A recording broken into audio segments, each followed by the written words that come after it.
Good evening, everyone. We will call the June 18 City Council meeting to order. First order of business is the roll call. Charlene?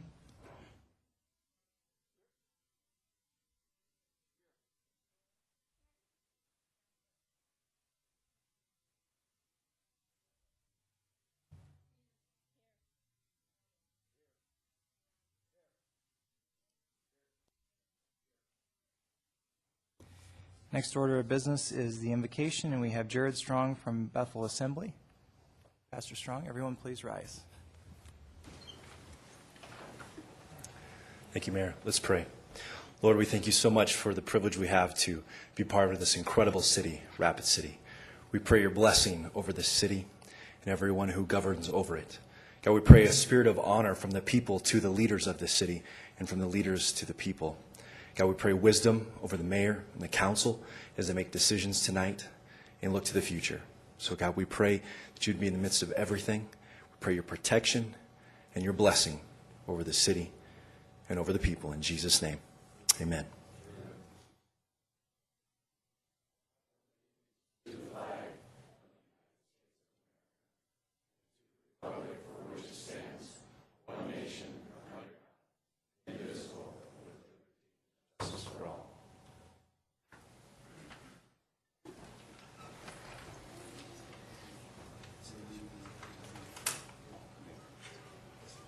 Our next order of business is adoption of the agenda.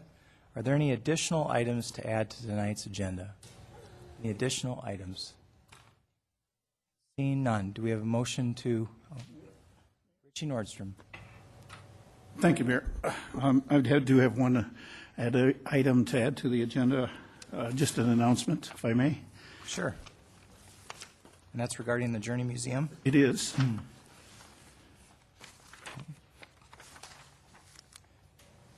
All right, we'll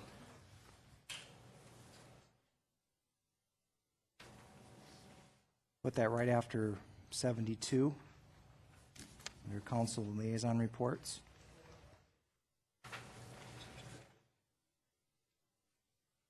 Any additional items? Seeing none, do we have a motion to approve the agenda with the addition noted? Motion by Peterson, second by Brown. Any discussion? Seeing none, all in favor say aye. Opposed, motion carries. We now have awards and recognitions, and if Paul Priest could join me down front along with our Ward 2 alderman.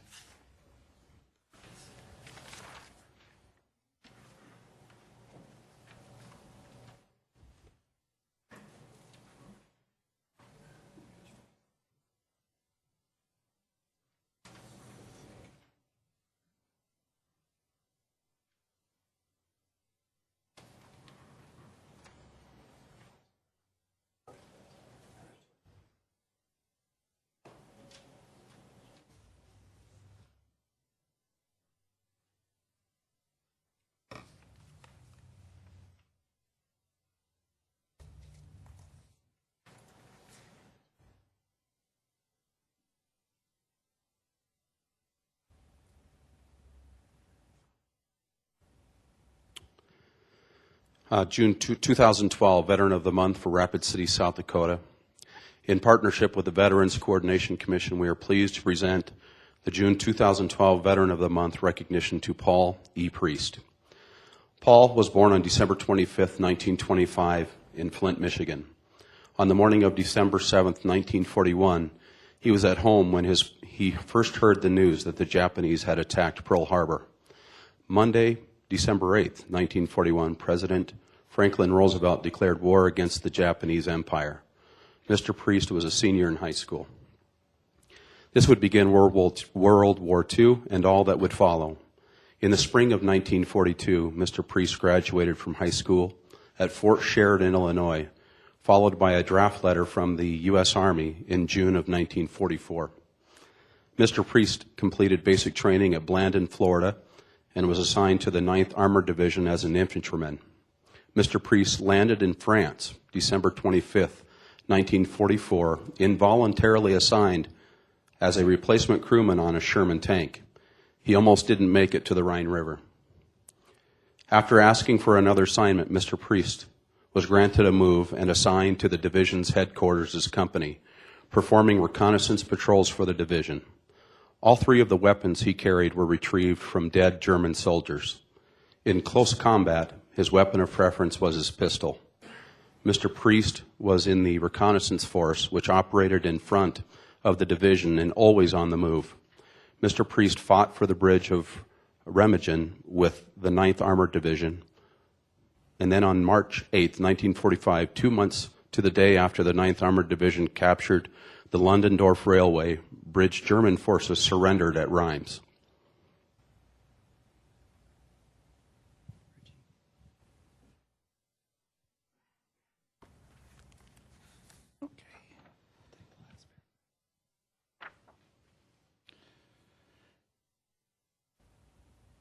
Mr. Priest was awarded the service awards and recognitions for the Bronze Star Medal, Good Conduct Medal, European, African, Middle Eastern Campaign Medal with 3 Bronze Service Stars, World War II Victory Medal, Combat Infantry Badge, Marksman Badge with Carbine Bar and Rifle Bar. After the war, Mr. Priest returned to Flint, Michigan, and married his pre-war sweetheart, Joanne, on August 22nd, 1945. Through this reunion, 3 children were born. He worked as a carpet and tile installer and to Deadwood, South Dakota in 1981. He currently resides in Box Elder with his wife, Joanne, and has 7 grandchildren and 2 great-grandchildren. Mr. Priest stays active as school crossing guard and works as Santa Claus for the Humane Society during the holiday season. He shares his personal story with local groups and schools and participates in Veterans Writing Group. Very nice. And I would like to add that you're not just any crossing guard, you're a crossing guard at Wilson Elementary School. So you take good care of my daughters, and I want to thank you for that. Paul, you are a true American patriot to your family, city, state, and country. And for this distinguished service, we wish to thank you for all that you've done. God bless you.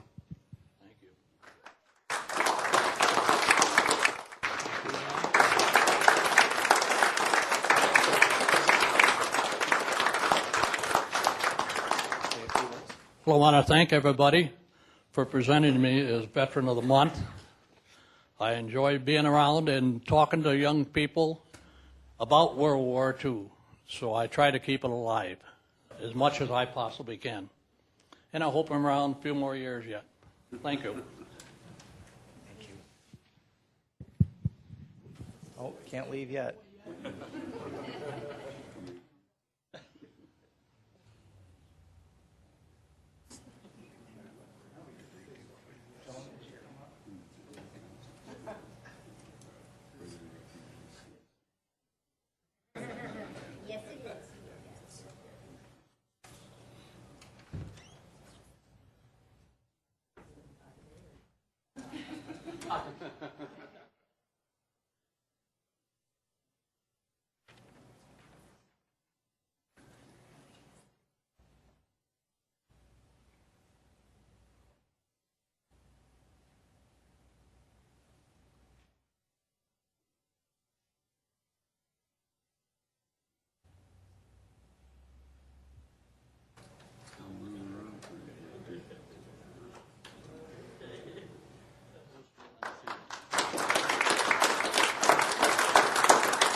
And now we have some employee awards. First, would like to recognize Bob Young from Parks and Rec. And if Jerry Cole and Lon Van Duzen could come up and join him.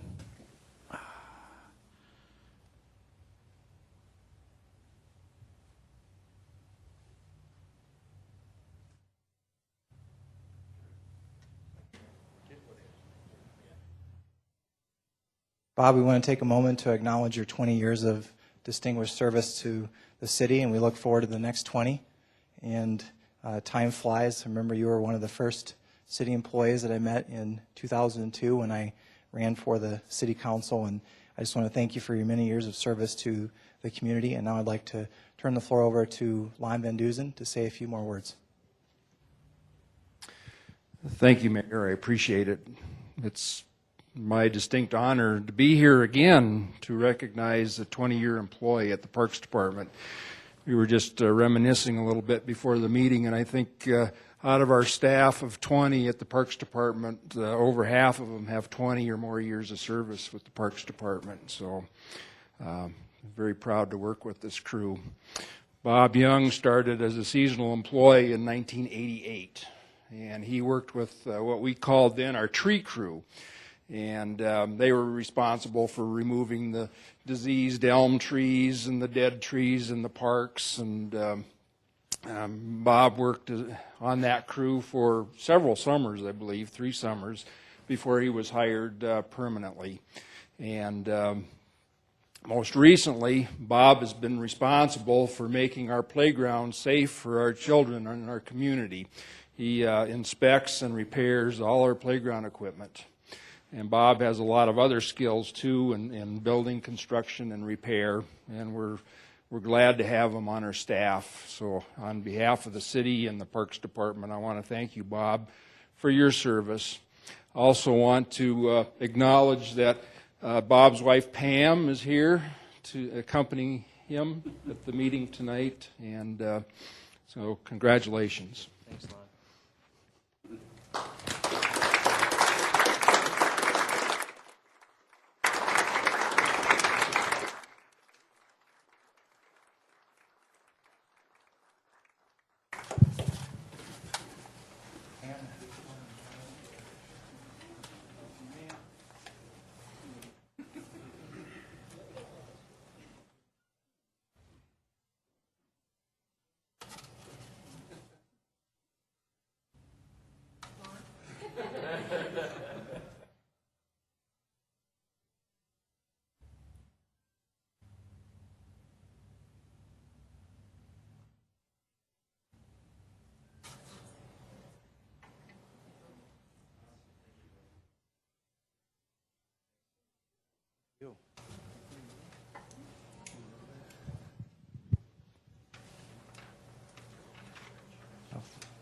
Assistant Chief Rod Seals and Lieutenant Billy Potter would come up, please, from our fire department.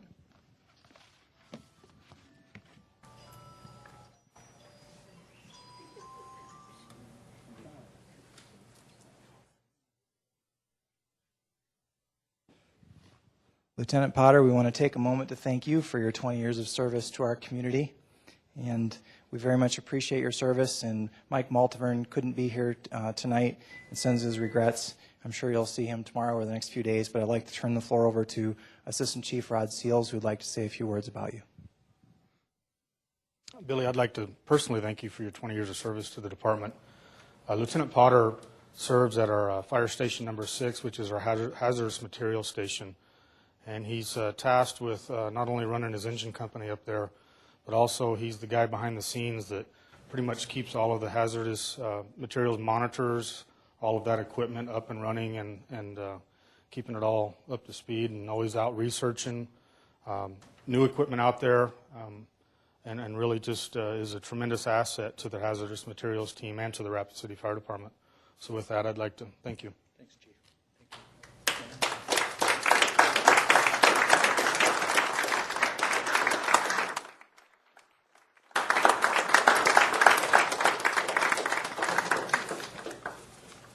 Mayor, Council, thank you so much for the recognition, and thank you for your continued support of the fire department and everything that we do. This 20 years has gone by so fast. Hopefully the next 10 years slows down a little bit. But once again, thanks for the recognition. And this is my assistant, Chase Potter, 5 years old, soon to be, well, what do you want to be when you grow up? A fireman and a police and an army guy. So he's got big ambitions.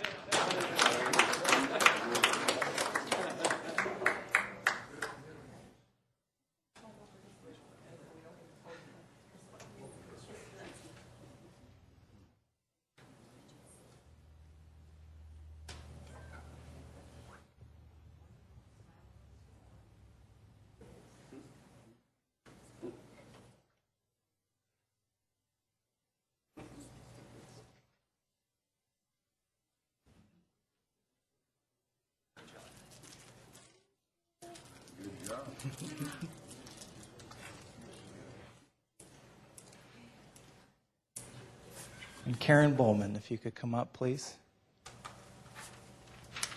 And also Brett Limbaugh from our planning department.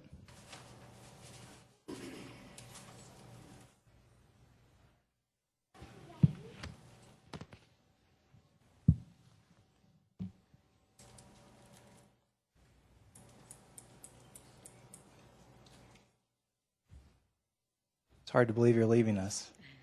20 years of distinguished service, 10 years on the Rapid City Council representing Ward 4 from 1990 to 2000. And then shortly after that, you started with the planning department and have completed 10 distinguished years with the planning department. We want to thank you very much for all of your service and your commitment to our community.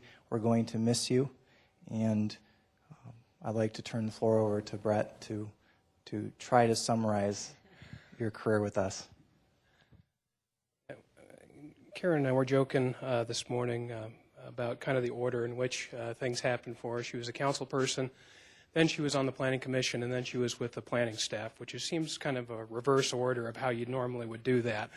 I like to think that we may have gotten the best years, and we do appreciate Karen and her experience, having been born, raised, grown up in Rapid City.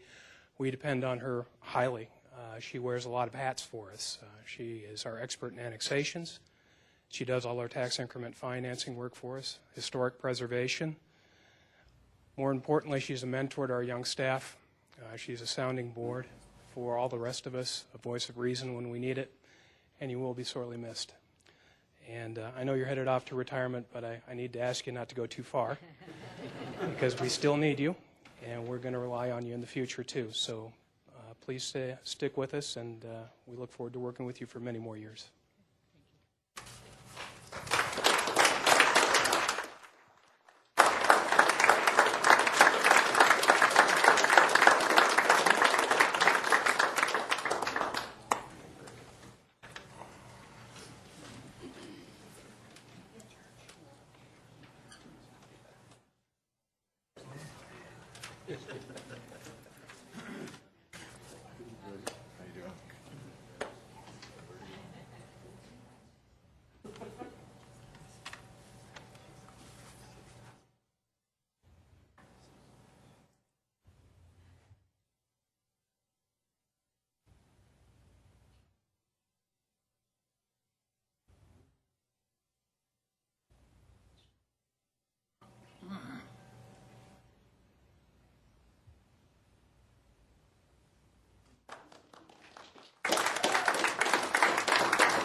Now, if Lieutenant David Stratton and our Police Chief Steve Allender could come up, please.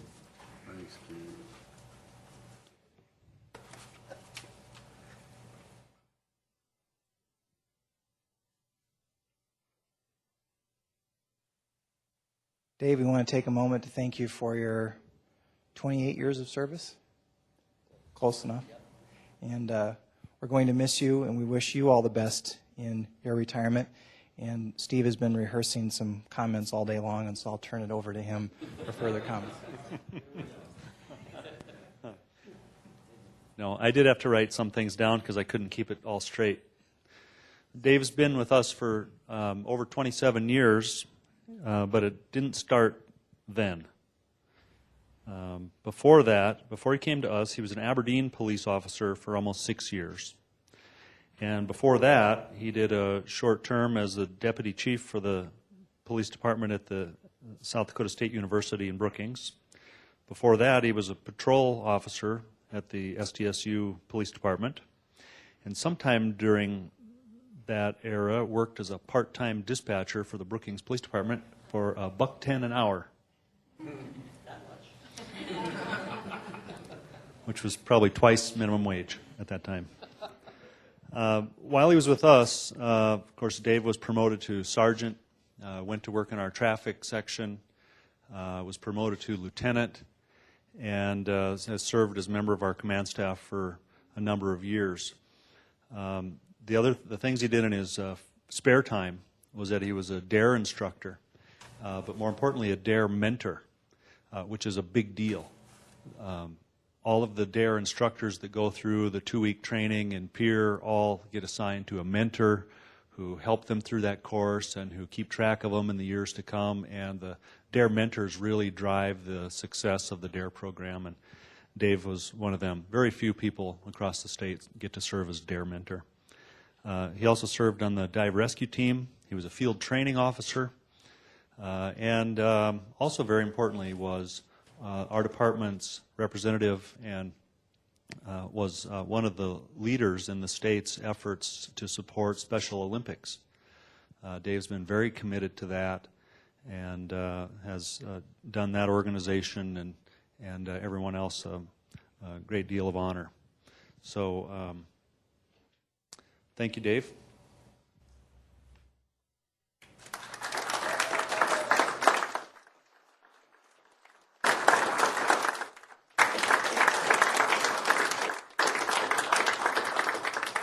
I told myself I wasn't going to do this, but I caught the cue because I'm conscious of your time clocks and what you give to the city, and so I'll be brief. Just thank you for the honor of working here.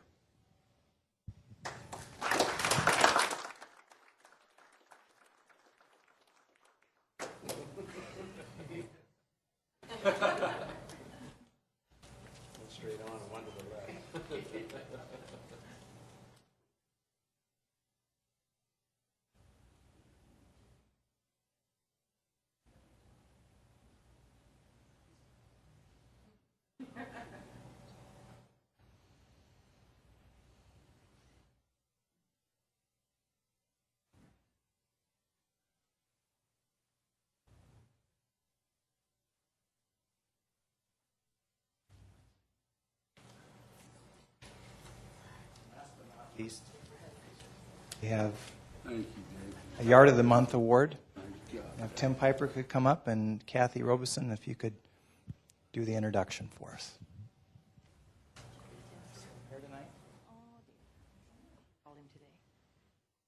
Not a problem. We'll continue until next time. Okay. Thank you.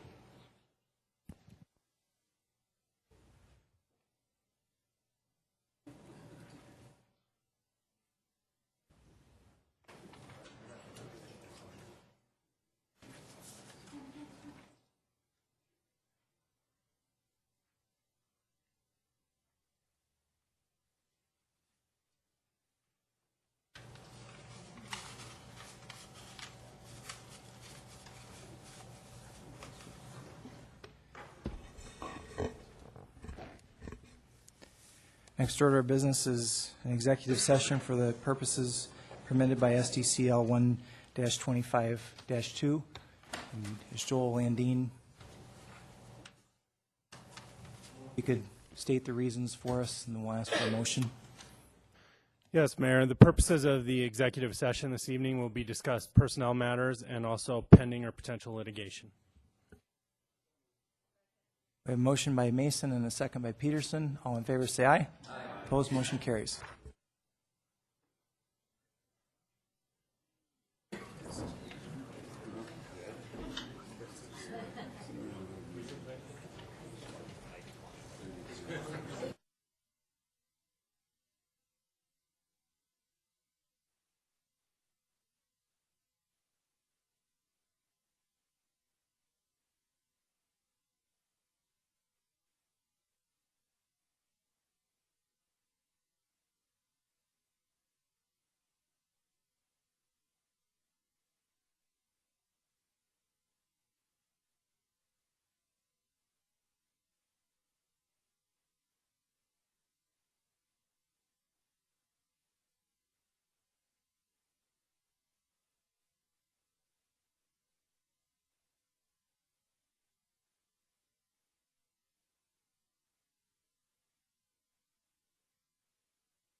5 items.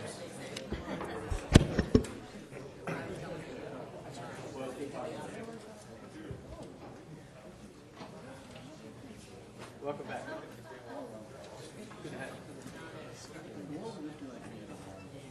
I'm afraid to go to sleep. I might never wake up again. I'm pretty old. I hope to sit next to you up there so you keep touching me. I know you know CPR, right?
We have a motion by Brown and a second by Peterson to come out of executive session. All in favor say aye. Aye.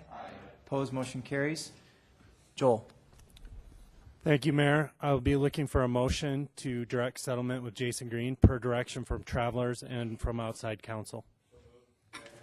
We have a motion by Wright and a second by Brown. Any discussion? Seeing none, all in favor say aye. Aye. Opposed? Motion carries. Now is the time for general public comment. This is time for members of the public to discuss or express concerns to the council on any issue not on the agenda. We do not have any general public comment forms, so we'll go ahead and move on to items 4 through 52. And we'll now take speaker comments on 4 through 52. Can we have a motion to open public comment on those items? Motion by Brown, second by Peterson. All in favor say aye. Aye. Opposed, motion carries. We have several comments on item number 48, and we'll start with Pat Roseland.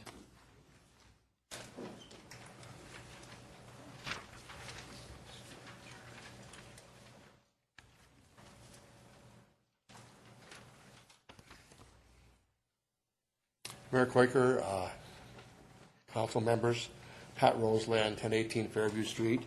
I'm here as Historic Preservation Commission Chairman, talking about President's Plaza. On June 1st, Hani Shafi, Pat Hall, and architects from RNL Design met with Rapid City Historic Preservation Commission. The case study, what was requested of them, was presented to the commission. The design team worked diligently to respond to the questions: glass and structure, color, materials, windows, window patterns and columns, roof line. Much time and money was spent to bring this historic context to the President's Plaza, so that would fit in as much as possible with historic downtown Rapid City. I'm just here to say with that, the Historic Preservation Commission felt that they had completed what was asked of them, and voted 9-1 to accept their case study and agrees with the revised case report. Thank you. Thank you, Pat. Next speaker request form is from Gene Kesloff, item 48.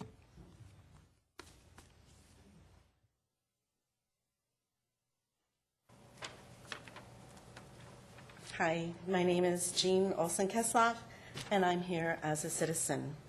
First, I want to clarify my position as there may be some misunderstanding.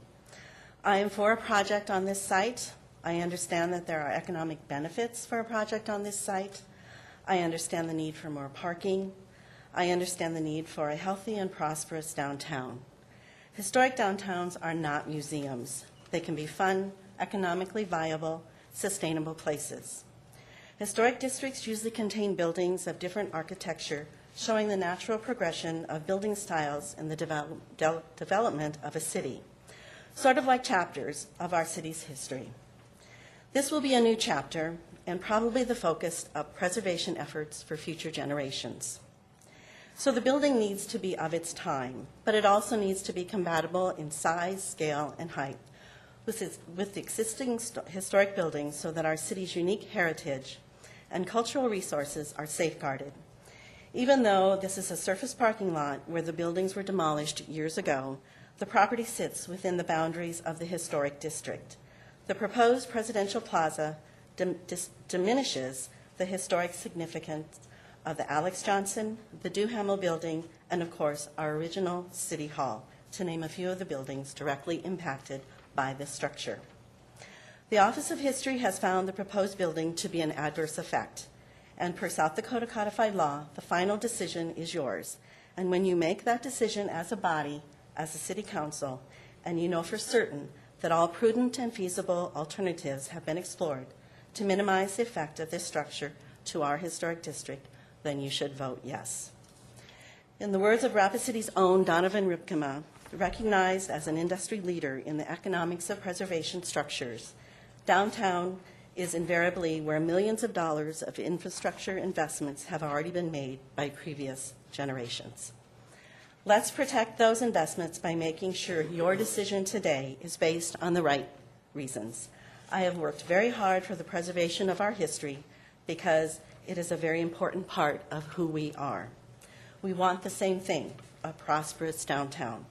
A project of this nature, but appropriate for where it will be, will prove that preservation and progress can coexist. Thank you. Thank you, Jean. And we'll go to Richard Von Lert with R&L Design from Denver. Richard. Good evening. I'm Richard Von Lerty with R&L in Denver. We're the architects for President's Plaza. We're just here to answer questions rather than take you through a presentation that you've probably mostly seen before. If you would like to see any images, we have them, but in the interest of time, we're going to basically be available for questions from council. Thank you very much. Thank you. And we'll now go to Pat Hall, item 48. Mr. Hall. Thank you, Mayor and council members. My name's Pat Hall. I'm one of the co-developers of the project, and we're just here. I want to be available to answer any questions if you have any. Thank you, Mayor. Thank you. Do not have any additional speaker request forms on 4 through 52. Can we have a motion to close public comment? Motion by Roberts, second by Mason. Any discussion? Seeing none. All in favor say aye. Aye. Opposed? Motion carries. Items 4 through 52, any council members or staff would like to remove any of these items for separate consideration? First go to Jordan. Thank you, Mayor. I'd like to pull item 27 and 29. 27 and 29, Charity? Number 9. So we have 9, 27, and 29. Anything else? None. Do we have a motion to approve the balance of consent, items 4 through 52, with the exception of 9, 27, and 29? Motion by Brown, second by Roberts. All in favor say aye. Aye. Opposed? Motion carries. Item number 9. We'll go to our Public Works Chairman, Gary Brown. Gary? Thank you, Mayor. Number 9, confirm appointments to the Code Enforcement Board of Appeals, and I move to approve. Second. Motion by Brown, second by Roberts to approve, and we'll go to Charity Doyle. Charity? Hi, committee. I'm sorry that I didn't mention this sooner. I've only just realized something shortly before the meeting on this. Simply looking at the distribution of the people that have stepped up to be on our first SEBA board, it's very weighted to one ward within our city, and it happens to be Ward 5. The breakdown is 2, 5, 5, 3, 5, 5, and 3. Something we did not consider was that it may be a good idea to have as much uniformity as we can with representation around the city. So I don't know if we want to take a little extra time, amend the ordinance, and go back out and try to recruit people from these areas just to have just more diversity. I am aware of the fact that in various wards there's a very different motivation behind code enforcement. It's perceived differently based on the ward. Some take it much more seriously. Some really don't care as much. I think in order to be consistent, we may want to consider that, so for what it's worth. Any further discussions on that item? Further discussions? Before we proceed to a vote, I want to thank Charity for bringing up those concerns. We did have 12 applications for the board. Took a little bit of a look at the wards, but it was more of based on the ordinance and the recommendation to have people from different segments of the community, different housing associations, and different groups represented. If we'd like to take a look at, I know there are some appeals that are already pending, but we could certainly want to do this. We want to do this right, and I think in 6 months, I don't think people will care whether we took a little bit longer to appoint the committee as long as we did it the right way. But these people have already been notified, and we would need to, go back out and probably start over because we did get just 12 applications, and I don't know that. Given the way the ordinance is structured, it wasn't based on ward. It was based on different groups and that sort of thing. So I'll open the floor for additional discussion. We'll go to Richie. Thank you, Mayor. I think Charity brings up some interesting points to consider, and I'm also kind of questioning the point that there may be some additional or maybe higher number of complaints coming out of wards 2 and 4. So I'd hopefully be able to consider some applicants coming from those 2 wards as well. Thank you, Mayor. I'll yield the floor. Charity. I guess, I'm just connecting some dots. I'm looking at the fact that we have the investment policy coming up on tonight's agenda as well, and we put things in order of priority. We may want to consider amending this ordinance to account for that. Yes, we would like the diversity of drawing from the knowledge and experience of these different groups. I don't know how that would look, but I'm certainly open for discussion on prioritizing that so we can get some coverage across the city as opposed to having it heavy in one word.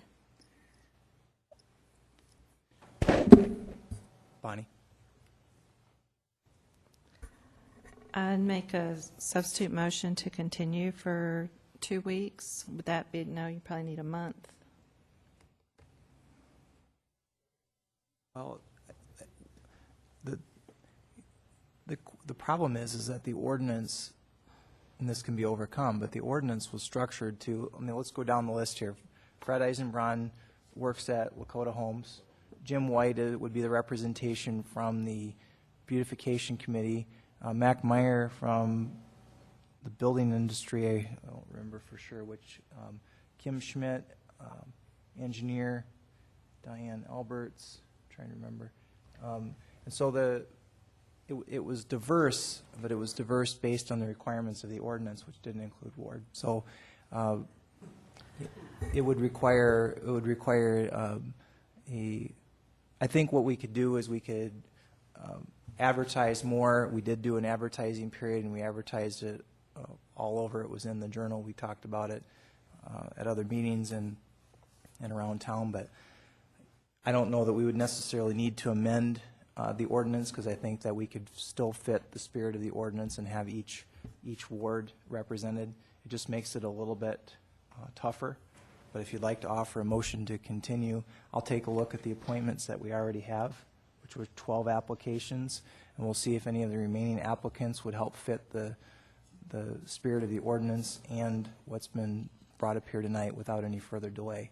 And if we need to go back out for more advertising, then we'll go ahead and assume that you're okay with doing it, and we'll just do it if we need to. First, I'd like to take a look at the applicant pool. We got several more Richie, we'll come back to you in a minute. We'll go to Bonnie. Did you want to say anything else? Well, I was just wondering if you want that with 2 weeks to continue, give you time, or you want to go ahead and give you authority to appoint these and try to add from, not appoint these, but to give you leeway in the appointees. Well, the council needs to confirm the appointment. So if you want to, I do want to tell the council that there are appeals pending, and I think Barb was planning on, an appeals hearing soon. And so Okay. Well, I tend to believe, I'm more than willing to give more time for this, but I tend to believe that the person's experience is more important than the ward they come from as far as what they're representing. But I'll yield and let my colleagues continue to the discussion. the other thing is that some people live in one ward, but they work in another. I don't think Fred lives, like, for example, Fred Eisenbron. Go ahead. We'll go to John Roberts. I think that Fred Eisenbrom, for an example, is an excellent advocate for Ward 4. Not only is he a retired police officer, but he is the manager up at Lakota Homes. And I know Fred would be fair across the board, no matter what ward it is. And I think his experience is more important than what ward he lives in. And I don't know if there's other people on here like that, but looking through it, I think it might be more important to have the experience on this board than it is from where they actually live. And the mayor did make a good point with some of these people working in these different wards. They might love working in them, but they may not want to be living in them. Not that there's anything wrong with Ward 4. I'm not saying that, but I'm pretty sure that Fred likes where he lives, and he's not going to move to Ward 4 to be on this committee. And I think he is a wonderful advocate for Ward 4. Thank you. Steve. Thank you, Mayor. As I'm looking at this ordinance, the other side of it too, I think my colleagues should take a look at as well. I'd like to see us actually move forward with this current board. One, because they've been notified. And then number two, we've got 3 of the 7 that are in for just 1 year as well. So if we can, we've got a year, 1 year, and we can look at that again when we're looking at the distribution of wards with 3 of them serving only 1 year. So I'd like to move forward with it, though. Thank you, Mayor. We had a motion. Do we have a? We had a motion to approve. Okay. Was the substitute motion continued or It seconded? It wasn't seconded. Okay, so we do not. You did second it. Okay, so the motion on the floor was to continue for 2 weeks, and let's go back to Charity.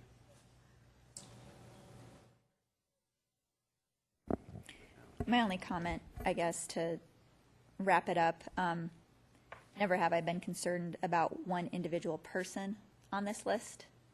Fred is fantastic. He's kind of 2 and 4. What I'm looking at is just simply the distribution. We have 4 representatives from Ward 5, 0 from Ward 4, half from Ward 4, if you will, 2 from 3, 1 from 2, and 0 from 1. And they're all very different in how they approach and their concerns about code enforcement. There is a neighborhood or a ward, I guess, culture, if you will, around that type of thing that would be valuable to have at the table. Ward 5's philosophy on code enforcement, for instance, may not fly in Ward 1, and so I think there may be a way that we can balance that out more. I'd be happy with at least 1 representative from each ward, and then the rest based on these other criteria. I just think it's something we didn't think about. This is new. We got excited about it. We put it through pretty quickly.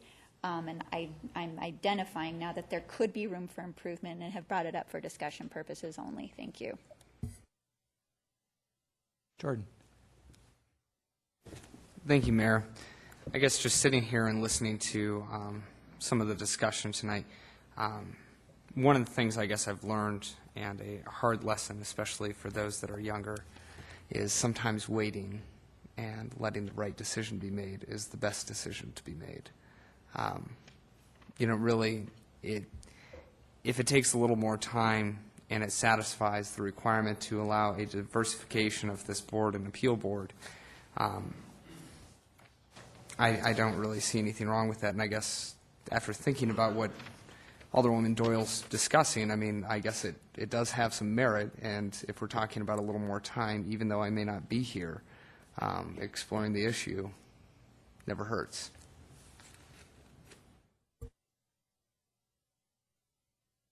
Thank you, Jordan. We'll go to Richie. Thank you, Mayor. I'll be supporting the substitute motion because exactly all the comments that were made prior to, I really support all of the ideas that have been brought forward so far. But I just did not want to come across looking like there's somebody on this group that's been nominated for appointment that they were not qualified. That's not what I'm saying. I think every one of them is very capable of doing the job, but I'm very supportive of the idea of let's take a look at a more even distribution. Thank you, Mayor. So just to make sure we're all on the same page, if this motion passes, I'll take another look at the stack of applications, which is only 5 more than what we have on the agenda tonight. But we'll take a look at the remaining 5 applications and see if it fits the spirit of allowing all 5 wards to be represented. We'll still have to compare that to the ordinance requirements. And if we don't have enough applications, then we'll go back out for some more applications. But we do have some appeals pending that the board would like to or needs to hear. So, any further discussion on the motion? The motion is to continue for 2 weeks. All in favor, say aye. Aye. Opposed? Roll call, please.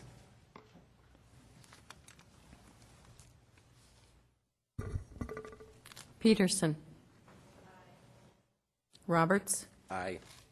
Brown. Wright. Lorente. Nordstrom. Mason. Doyle. Motion carries. Thank you, everyone. We'll go to item 27. Gary? Thank you, Mayor. Item 27 is to acknowledge completion of sidewalk installation on Disk Drive, and I move to acknowledge. We have a motion to acknowledge by Brown and a second by Peterson, and we'll go to Jordan for discussion. Jordan? Thank you, Mayor. I just want to pull this and give a special thank you to 2 previous alderpersons that are no longer here, but specifically previous Alderwoman Deb Hadcock and Alderman Aaron Costello for both of their help in making that happen.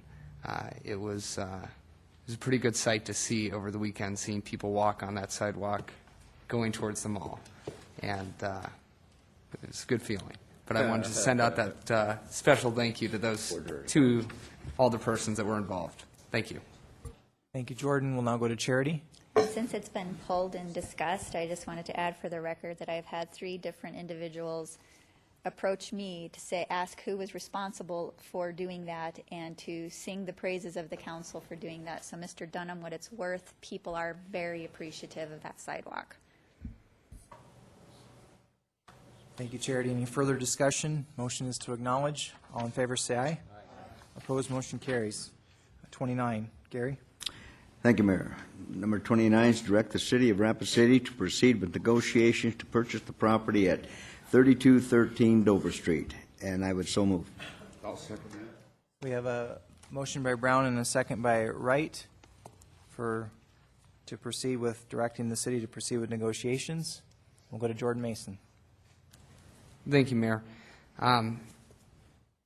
Just wanted to throw in some thoughts and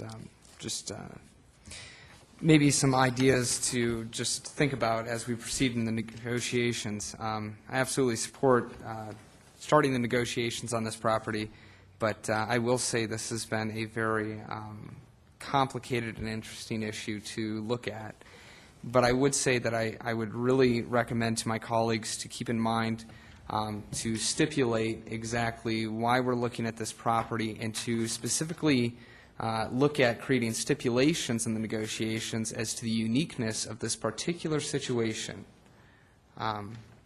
This is a fairly unique situation. I think that's very fair to say based on how this came forward, based on a lot of the history. So as we proceed in that direction, I just want to on the record that this is a fairly unique situation based on all of the circumstances that happen to align for this particular instance. And I guess I just want to throw that out as thinking ahead as we proceed forward in negotiations. Thank you. We'll go to Steve Laurenti. Steve? Thank you, Mayor. I just wanted to ask the city attorney if he could weigh in on potential exposure if we don't negotiate and ultimately purchase this piece of land or this piece of property based on the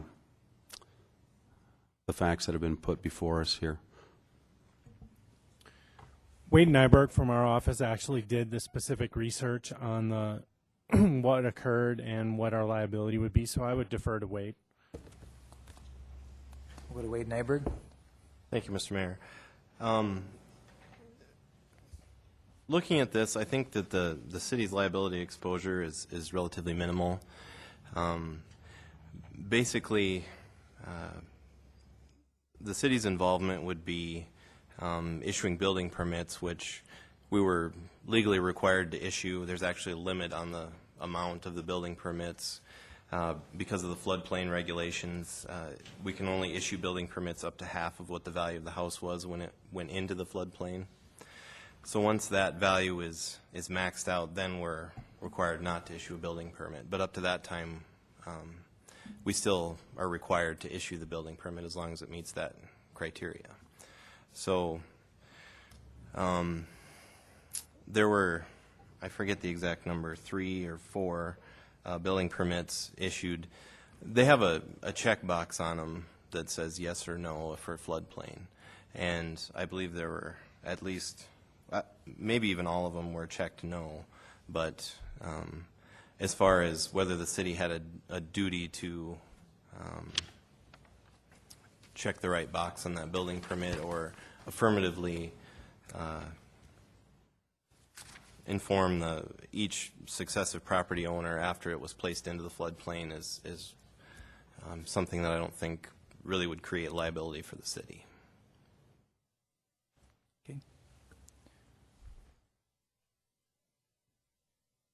I yield the floor. Thank you, Mayor. Thank you. We'll go to Jerry Wright. Thank you, Mayor. I know I've worked on this issue since about my first day in office, and my feelings are that there's a little liability to spread around to a lot of people, and one of them is not the owner. I think the liability starts with the fact in 1972 to 74, in the chaos and trying to put a floodplain in and flood zone together and so forth, and the acquisition of properties. It got missed, overlooked, so I made a decision not to buy. Probably should have. Since that time, the permits were issued, and yes, and there's a check mark, which I think is unfortunate, that says, I think there's 3 of them in there that says, checked by an official of the city, says not in the floodplain. There's also a mortgage insurance background document that was done, and I believe there was an appraiser that looked at it on or about the time that this was being looked at by the purchaser that said the same thing. I've gone back and looked at maps. All show the property was in the floodplain. How it got missed, I don't know. It just did. I think we as a city, and it's kind of ironic, maybe it's just a lesson in remembrance. We had our 40th anniversary of the flood last weekend, and this is just to remind us that what happened 40 years ago is something we need to stay on top of. And I think by taking this property and buying it and getting this one of the last residential pieces of property within the floodplain that I know of out of there, we're continuing the legacy of those that preceded us. I don't think the city was ever intentionally trying to mislead or harm anybody. That's not the point. I think that the proper thing to do is clear the floodway, buy this property, and let this person move on. The house has some value. We can sell it, but the property will, in perpetuity, will be part of our floodway, and will continue that protection. I know the council took a comparable action in 2008, saying that they should act to clear the floodway anytime they have the opportunity. We have that opportunity. Let's do it. Thank you. We'll go to our city attorney, Joel Landine. Thank you, Mayor. I would just stress that if we buy this property, we're not doing it on a basis of liability to the city. The city was not involved in the real estate transaction where this person purchased this property. I would also point out to the council that the boundaries of the floodplain are analyzed periodically and change. So there may be a house that isn't in the floodplain now that is in the floodplain 10 years from now, and a house that isn't or is in the floodplain that isn't. I mean, that's possible. The city is not the insurer of every bad thing that happens. Now, what I will say is that apparently after the flood, this property was looked at, and there was a discussion about potentially purchasing it. So if you want to purchase it based on the policy, that's certainly something that would be appropriate to do, but it's not based on liability. If you do purchase it, I certainly wouldn't suggest that we keep the house there and sell it to somebody else, because then they sell it to somebody and they claim they didn't have notice of it. If we're going to purchase it because we don't want structures in the floodplain, then we need to purchase it and level it and make sure that it's not, and convert it to park use or whatever in the adjacent park. But again, Wade's done the research. We feel very comfortable that we do not have legal liability here. There may be others that do have legal liability, but for whatever reason, the homeowner has not chose to pursue that, and there may be legitimate reasons for not doing that, such as the fact that perhaps the mortgage company or some of these entities aren't around anymore to even go after. But I would not do it again based on liability, but I would do it based solely on the fact that we have a policy and that pursuant to funds available, we will consider purchasing this to comply with the policy. Bonnie Peterson. This is a really tough one for me because I don't believe the city has any liability, and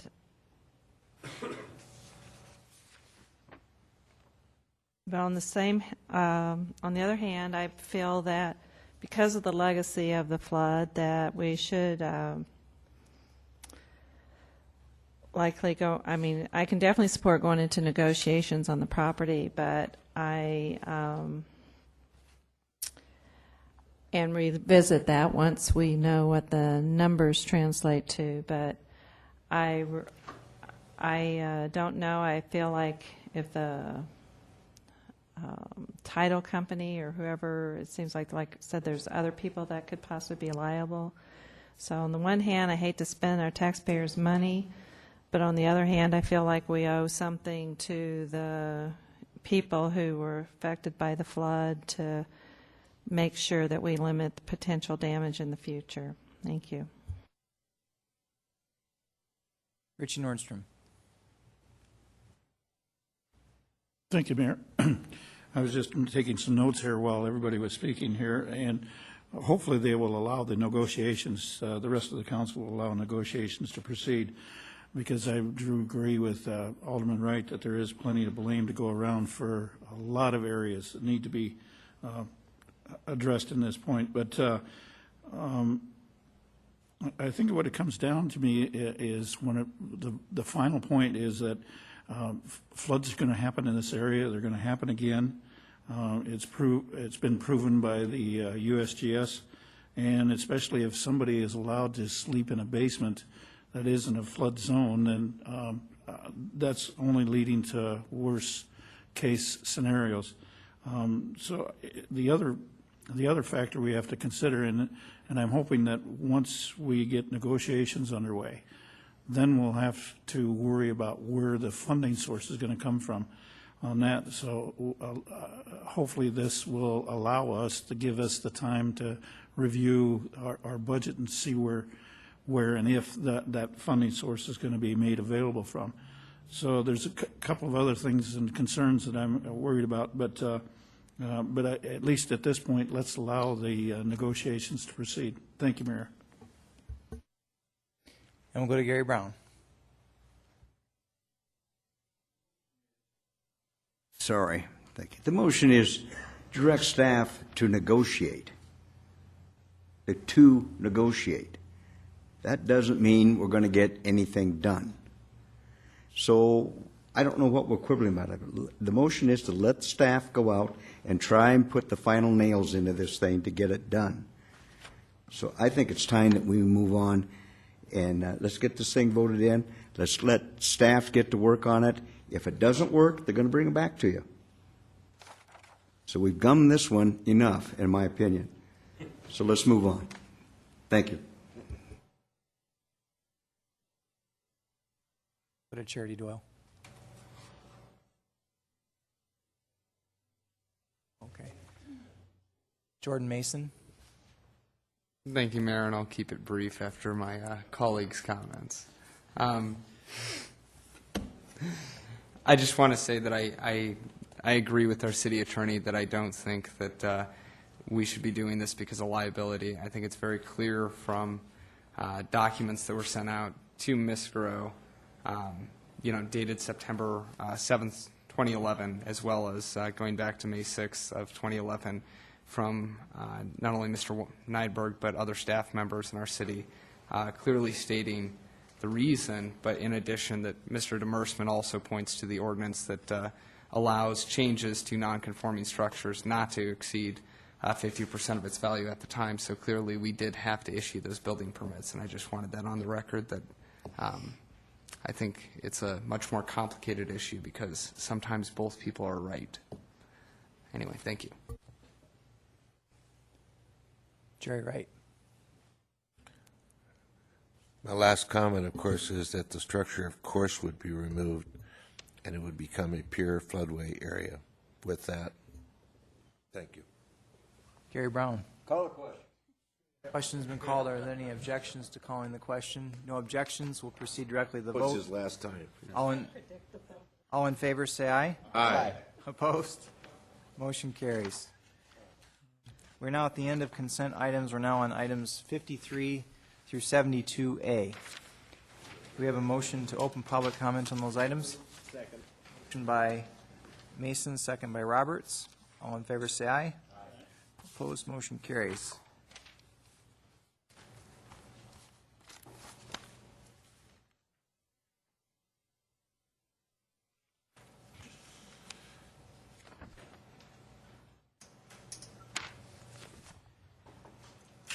I think I aired. I don't know if they can try it. You know what? Try it. I messed up. I had a speaker request form for 49 and 50. Hold on a second. All right. Jim, did you still want to speak on item 49 and 50? I dropped the ball. I apologize. Yes, we have already acknowledged the report on items 49 and 50. Yeah, I'd like to say something. Okay. Well, that was my fault, and I apologize. So if you come up and...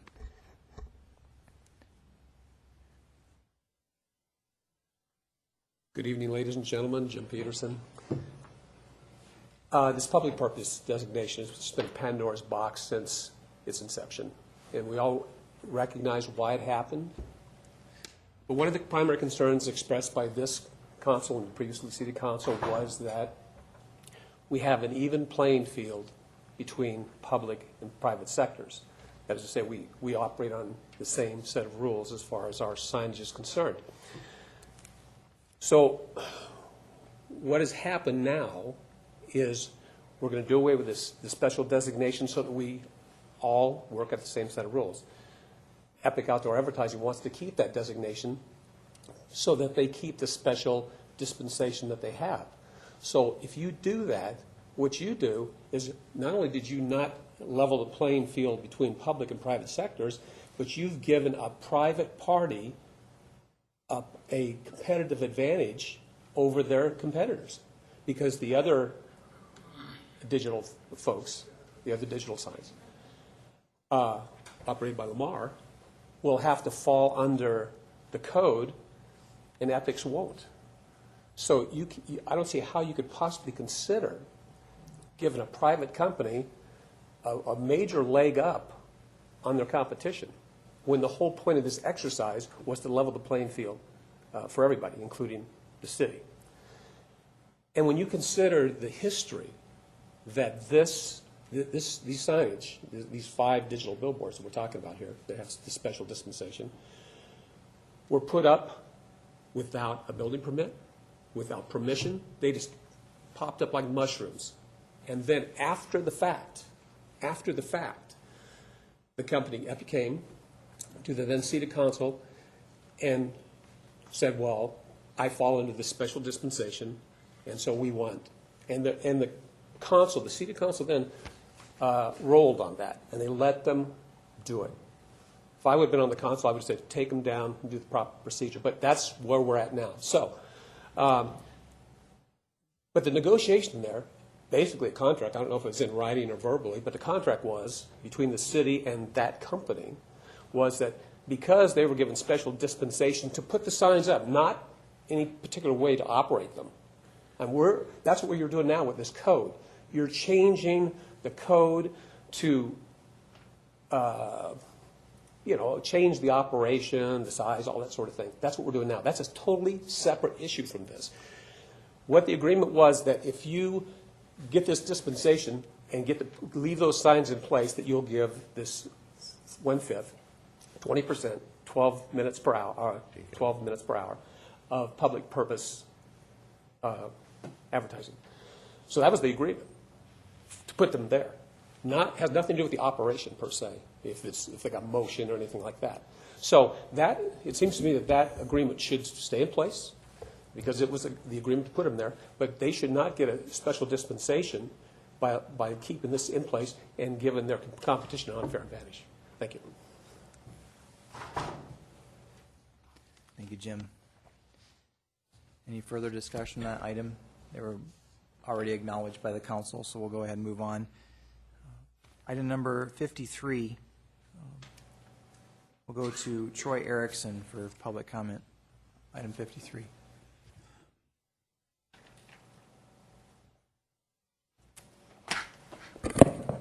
Thanks, Mayor and Council.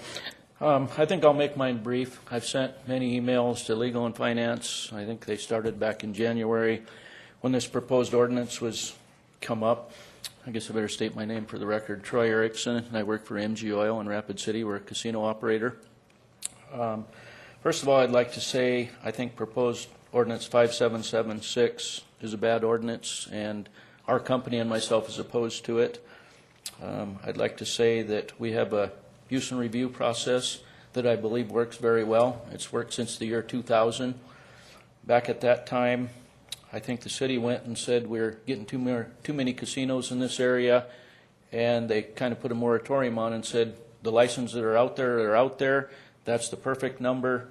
And at that time, there was 9 additional licenses approved that would be eligible for video lottery. To this day, the last 9 licenses the city still holds. They've never issued one. There have been people that requested them and have been turned down every time. Since that time, in the last 18 months, there have been 9 casinos closed and 2 more today. Okay, so there's 11 of them, 15% have closed, and those licenses are still out there eligible for lottery. And now we're thinking about putting an ordinance that I'm not sure is legal. It's pretty restrictive on the businesses. It does the exact same thing as the conditional use permit system does. And to take it a step farther, to go to 250-foot buffer zone around residential, if you look at the city map, all the commercial properties in Rapid City, taken into consideration, I think there's less than 5 that will be eligible to move these licenses to. So to make it so restrictive that you can't move a license or do anything, you're virtually just starving businesses out. Like I said, I've sent many emails and lots of data, and I'm sorry for that, and I hope everyone's looked at it, but maybe not. I will be here for questions when it gets to the council debate. Thank you.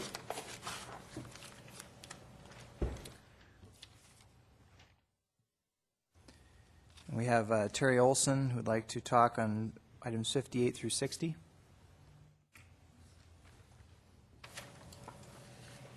Mayor and Council, my name is Terry Wilson. I'm the lease manager for Lamar, South Dakota. We've always said that the learning curve for a billboard is quite steep. Not only is there a city code, but state and federal codes also apply and cannot be dismissed. I want to say thank you for the council members that personally met with us and tried to understand not only Rapid City Code, but also the state and federal codes that do apply. The reason I am speaking tonight is we don't want to be misunderstood because of our quiet demeanor that we are in favor of the code, but there are certain things in the code we are not in favor of. Having said that, we encourage the council to do as Jerry Wright said last committee meeting, to stop kicking the can down the street. Let's pass the code as amended and let's move on. Saying that, we would hope to keep the negotiations going. Let's tweak the code as we go and have a goal that we can get a code that we all can live with. Again, thanks for your time. I will be available to answer any questions you may have. Thank you. Thank you. We'll go to Norma Thompson on items 58 through 9. Norma? Lawsuits with the Lamar, right? What's that?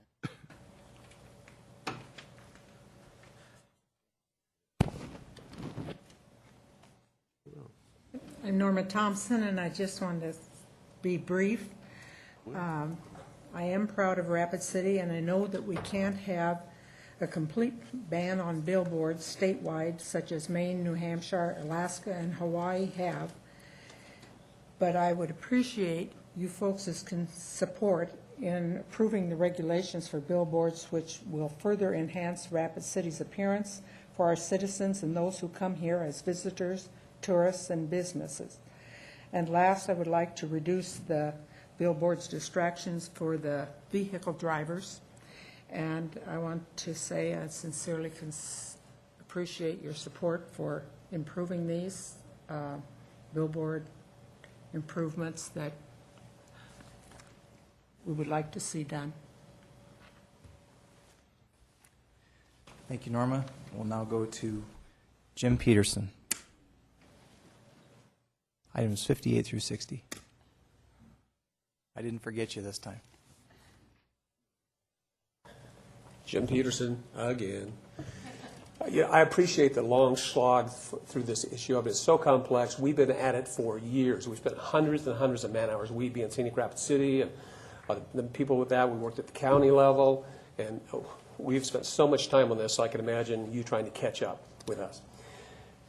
So let me just take one issue and see if we can make one change tonight and improve this code. And that is the digital change interval. The mayor suggested a 1-minute interval during the special session, and a couple of people in this council said that was absurd. Well, look at this. With a steady traffic flow, by a fixed point, if you have 10 6-second messages or one 60-second message, the exact same number of people see the message.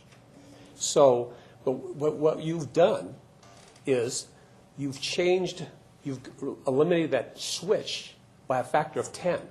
So, in effect, you've greatly moved towards what your constituents said they wanted in this vote last June. Because now 1/10 as many people will see that switch, so the digital sign appears fixed. So it greatly improves the ambiance as far as what your community wanted. And when you had this discussion, it's centered around this inconclusive 5-year-old study about safety, which is really important. It's one of our key issues also. But the emphasis we had is not on that. The emphasis, because we could bring all kinds of studies from the insurance agency. We had Andy on our board that has all these studies about 2 seconds of distraction greatly increases your chance of accident and all that. We didn't even go there. We were simply saying that your constituents don't want digital billboards, period. Period. That's what they said. That's what they voted on. So in deference to the industry, that was negotiated. It was negotiated in the ad hoc task force, which had 5 people that were affiliated with the sign companies, including Mr. Rupa. And it looked like they were going to do a 30-second interval. But then at the meeting, and bear in mind, we were at every single one of those meetings, we being Scenic Rapid City. It looked like that was going to happen, but this particular meeting, when the sign folks were in the majority, they pushed through this 10-second interval. So nobody was pleased with that, but that's what happened, and that's what you were presented with. So the fact that you rolled back from 10 seconds, which was decided by this ad hoc task force for really no apparent reason, is beyond our comprehension. I mean, your constituents told you we wanted to go in the opposite direction. And I thought Sam had a great compromise there for the reasons that I expressed. So I would really like you to reconsider that one thing, and then we'd go a long ways in passing this ordinance to doing what your constituents have told you they want you to do. Thank you.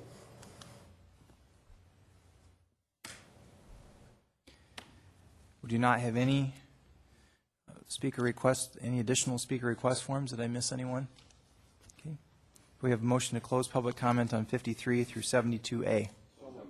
Motion by Roberts, second by Mason. All in favor say aye. Aye. Opposed, motion carries. Item 53, Jordan. Item 53 is first reading ordinance number 5776, an ordinance establishing a minimum separation between certain video lottery casinos and residentially zoned property by adding section 5.64.030 to the Rapid Municipal Code, and I yield the floor. Motion by Wright, second by Peterson, and we'll go to approve. Motion by Wright, or motion by Laurenti, second by Peterson, I'm sorry, to approve. And we'll go to Charity Doyle. Charity? Thank you, Mr. Mayor. Most of you have seen the latest revision to the maps. I asked for that to be done simply because the buffer zones we've been looking at were only in conjunction with residentially zoned parcels. It didn't show the commercial overlay, and I think it's important, and it definitely paints the picture that I theorized that it would, and that is this. By passing even a 250-foot buffer, we have effectively eliminated commercially zoned property from being acceptable to casinos. And if they can't go in commercially zoned property, where can they go? The theory that we're trying to starve an industry out, certainly, I guess the question begs to be asked because of the way we're doing it. But there would be some unintended consequences with that.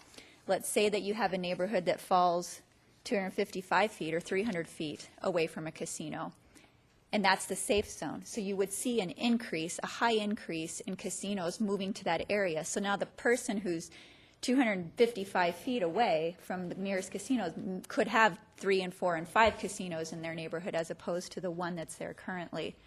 And I've seen this kind of thing happen. It's just, it's not the way to do it, in my opinion, both personal and professional. I think that the fact that with a conditional use permit with these casinos, a process they have to go through, having to notify residents up to 500 feet, those things get brought up. The people in that neighborhood get to speak up. The dynamics and the uniqueness of each individual neighborhood gets to be brought to the forefront. And yes, it's time consuming, but I think it's our responsibility to deal with them as each one comes up, because the city is not uniform in its zoning, it's not uniform in its planning, it's not uniform in anything. A lot of that has to do with our geography. And so to put a one-size-fits-all treatment citywide will have unintended consequences. And for those reasons, I just can't support this. I think that the due process is another part of it. You know, those people are notified. When I think about what we're doing now, you know, the casino companies weren't even notified that we were going through this potential revision a second time, and it was news to them. So I think there are a lot of issues with doing it. I'm okay with putting in the extra time to look at this on an as-needed basis, each individual one, again, to consider the dynamics of an individual neighborhood. Is there a saturation issue? Is there a traffic issue? What crime statistics do we have for that area? Because to date, none of those things have been presented. So if we're applying a treatment for a theoretical problem, I think that's dangerous territory to tread. We still have no hard evidence that there's a crime issue associated with these. I've gone and sat outside a couple of them just to see what was happening. Barely any cars, certainly not anything. I mean, I think the outrage or the concern should be having a fast food restaurant next to your house. That generates a lot of traffic. And there are other businesses that do. So do we base this on traffic generation? Well, it certainly wouldn't fall, or casinos wouldn't fall under that. Would it fall under alcohol sales? Again, we've seen the evidence that they don't sell a lot of alcohol either. So I just don't know that this is the way to go about it. I would be for having more conversations, doing something to, research it further. I just don't think that this is the solution. Again, that one-size-fits-all is really not going to work in Rapid City the way it's laid out. And this is from a planning perspective. Thank you. Charity, we'll go to Richie Nordstrom. Richie? I have to concur with what Charity has already mentioned on the one-size-fits-all, because it just doesn't. This doesn't work for me either. First of all, we've got a legal business. They do support the community in their method of collecting taxes for the city, and then also some of that money goes towards education. I would like to also see that if a business can combine licenses in a facility that is not making a profit, and if they want to combine it with another business that a sister store, for example, then what's wrong with them allowing that to go in there? At the same time, I've tried to reach out to Mr. Erickson about seeing if we could come up with some other resolution, and I still extend that hand to see if we can't come up with some other alternative, because my biggest concern is over on 7th and Indiana, where we have already 20 machines in that location. So that is very, very close to a residential zone already. So the potential is that if the other lot on 7th and Indiana is allowed to proceed and come up with a combination of additional machines, we could have a minimum of 30 machines in a half-block area. So I'm interested in what we can do to satisfy the concerns that the neighbors have in that area. And if we can still work together, Troy, I'd still be willing to offer that open hand so that we can work together on coming up with a resolution on that. But in its present form, I cannot support this ordinance simply because they're a legal business. We have lots of used car lots in Rapid City. Is that the next thing we're going to go after? Alderwoman Doyle spoke of fast food restaurants. I used to do inspections of fast food restaurants in the city, and there was some of them that needed to be shut down. That brings up a whole other area of conversation, but essentially we're going to start going after businesses that are legal like this, and I'm just not comfortable with the current ordinance. So again, I'd willing to offer an open hand to see if we can't come up with some other ideas. Thank you, Mayor. I'll yield the floor. Steve Laurenti. Thank you, Mayor. I just wanted to speak in support of the current motion on the floor, and I think it bears some great importance because we're talking about this. The item's been on the agenda for quite some time. It's been to Legal and Finance a couple of times. So, for some of my colleagues to say this is something we're rushing into, or that we're moving a little too fast, or maybe we need to look at some other direction, but we haven't heard any of that for the whole time that this particular agenda item has been in front of us in the City Council. The fact of the matter is, the current way that we zone commercial property is not working as far as these types of businesses that are in proximity to residential areas. It's not working. And so, because we have people in residential homes that are complaining about them. And so there are issues with these businesses. And so the current zoning of commercial property does not work.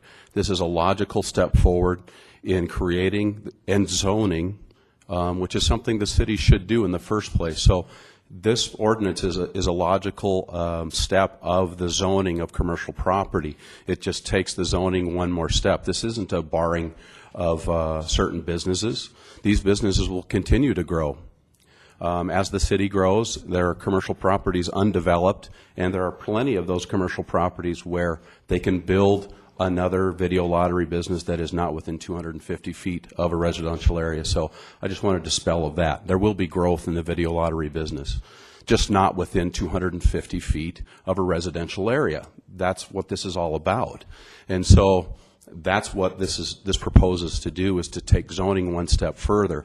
This isn't a barring of the business. This is a logical step in protecting residential areas from businesses that have caused issues with residents, and they have complained.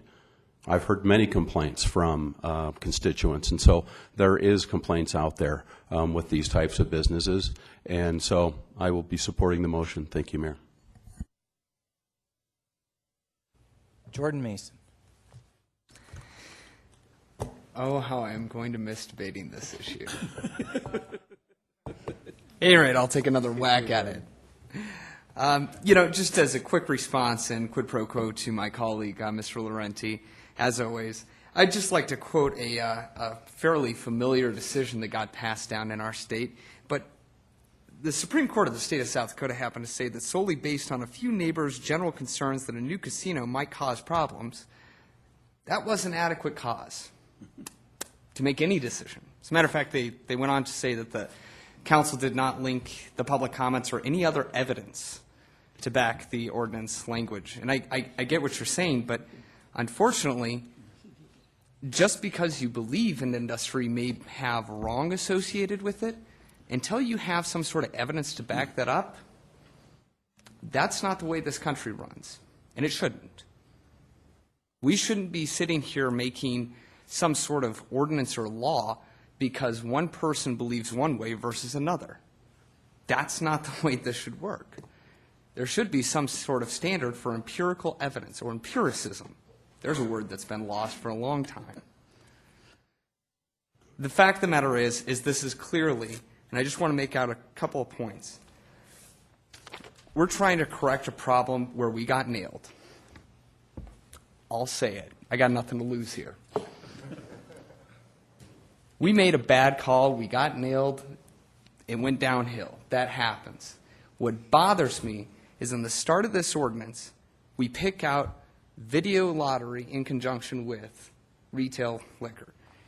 The problem is by setting a prohibition where you're specifically citing a certain type of business, you're obviously implying that that business has problems associated. But in all of these discussions, nobody's brought forward one shred of evidence. And again, maybe circular logic, but it seems I'm riding round and round on this carousel where we've been here, I've asked for the evidence, we don't have it, we kill this thing, and then we bring it up again. And we've gone around and around on this. Lastly, again, I just want to point out that it is a bad way to track to just make an ordinance or a law because one set of people have a particular perspective on it. Now, when you have something to back up that there's true, legitimate harm happening between two parties, one person's liberty or will is affecting the will or volition of another, absolutely, that's where our place steps in. We should stop that. But in this instance, it's never been shown. Thank you. Thank you, Jordan. Gary Brown. Thank you, Mayor. I'm obviously looking at this too simply. Boy, you guys are really deep thinkers. I looked at this map, and what I see us doing is building you a monopoly. You're putting where nobody else can come next to you. You've got the whole area locked in for one business, and nobody else can come in there. I'd kind of like that, if I could do it. And I'm a little surprised at your letter, Troy. I would have thought you'd been up just saying, go, boys, go. But I see this as setting up a monopoly. I'm not for that. The second thing is, I thought that I'd be getting a rush of residences, a lot of support for this. I basically got one call from one individual. And what I was told by her is that, you know, I don't want a video ladder there. And all that traffic and all that confusion, and it's just going to make our neighborhood hard because it's going to create more traffic. Now, if you want to put a strip mall there, that'd be all right. So somehow in this Irish head, that just didn't relate. So I'm not going to support this motion for those two very simple reasons, and I apologize to my colleagues. I couldn't think as deep as you on coming up with reasons. So thank you, Mayor. Bonnie Peterson. Thank you. I'm going to miss you, Brown. I see that putting this 250 feet is trying to provide a hard line of which we don't cross. Because what happens when the people come to complain, we hardly have any rules in place that we can justify saying no. And in a minute, I'll be asking the attorney to review those rules, because really it's almost no rules. And what kind of frustrates me in this job is that frequently the rules are all placed against the common person. Just the person on the street pays their taxes, trying to do what they need to do, raise their families, and then, but all the rules are not in favor of them. The rules are all in favor of the businesses, the people that have the money that can hire the lawyers and all. So I just see this as a simple thing, saying 250 feet. It's not perfect. And also, there's kind of a dichotomy here, or discrimination, because the areas that have not been developed yet don't have these issues. So we can really watch very closely what goes into those areas. But the people that are already living in developed areas don't have that protection. So, and also just for further clarification, that I'm not saying that people that have money and can hire lawyers don't deserve their day also. It's just that it's very frustrating when you have a room full of people wanting something and we can't give it to them because the laws have been generated to favor the businesses. And I know businesses do a lot. They provide jobs. So it's not a criticism in business. It's a criticism of our legal system.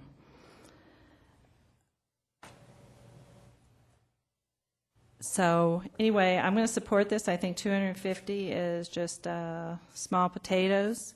It does not stop a casino for growing, because we sent it back there to say that a current casino can expand, so it doesn't limit them from expanding.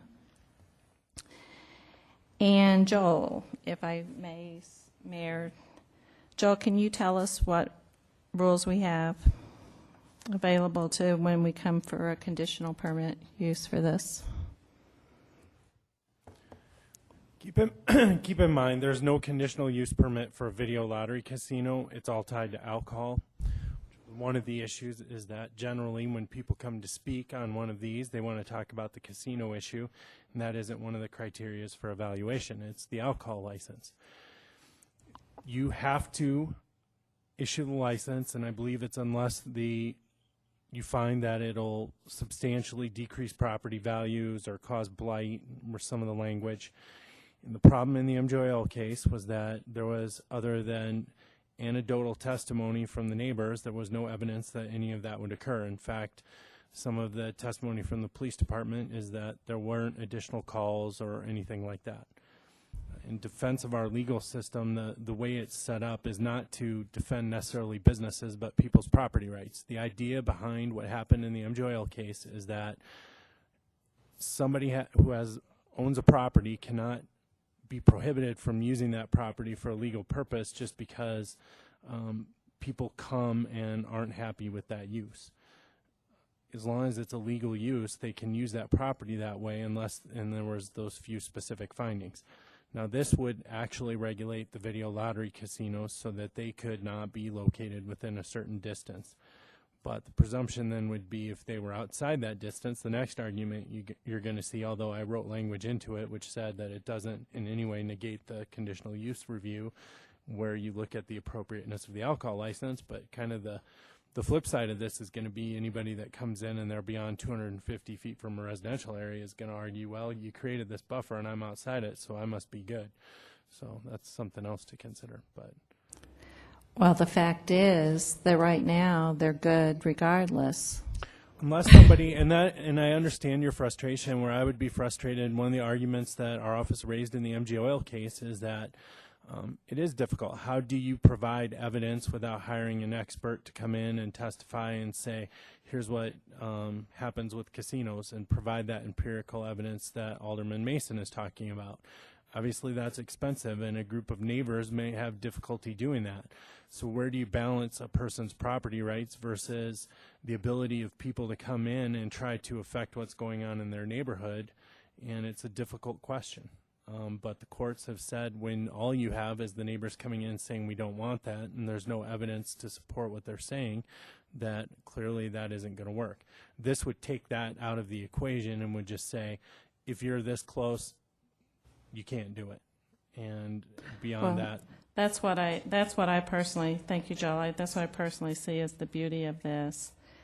And then I don't know with the rash of casino robberies and all, I don't know why that doesn't impact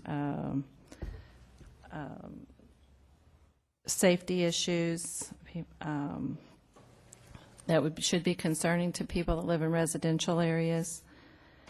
And so anyway, I just think the rules are against the common person, and that's my concern, and that's why I'm going to support this. Thank you.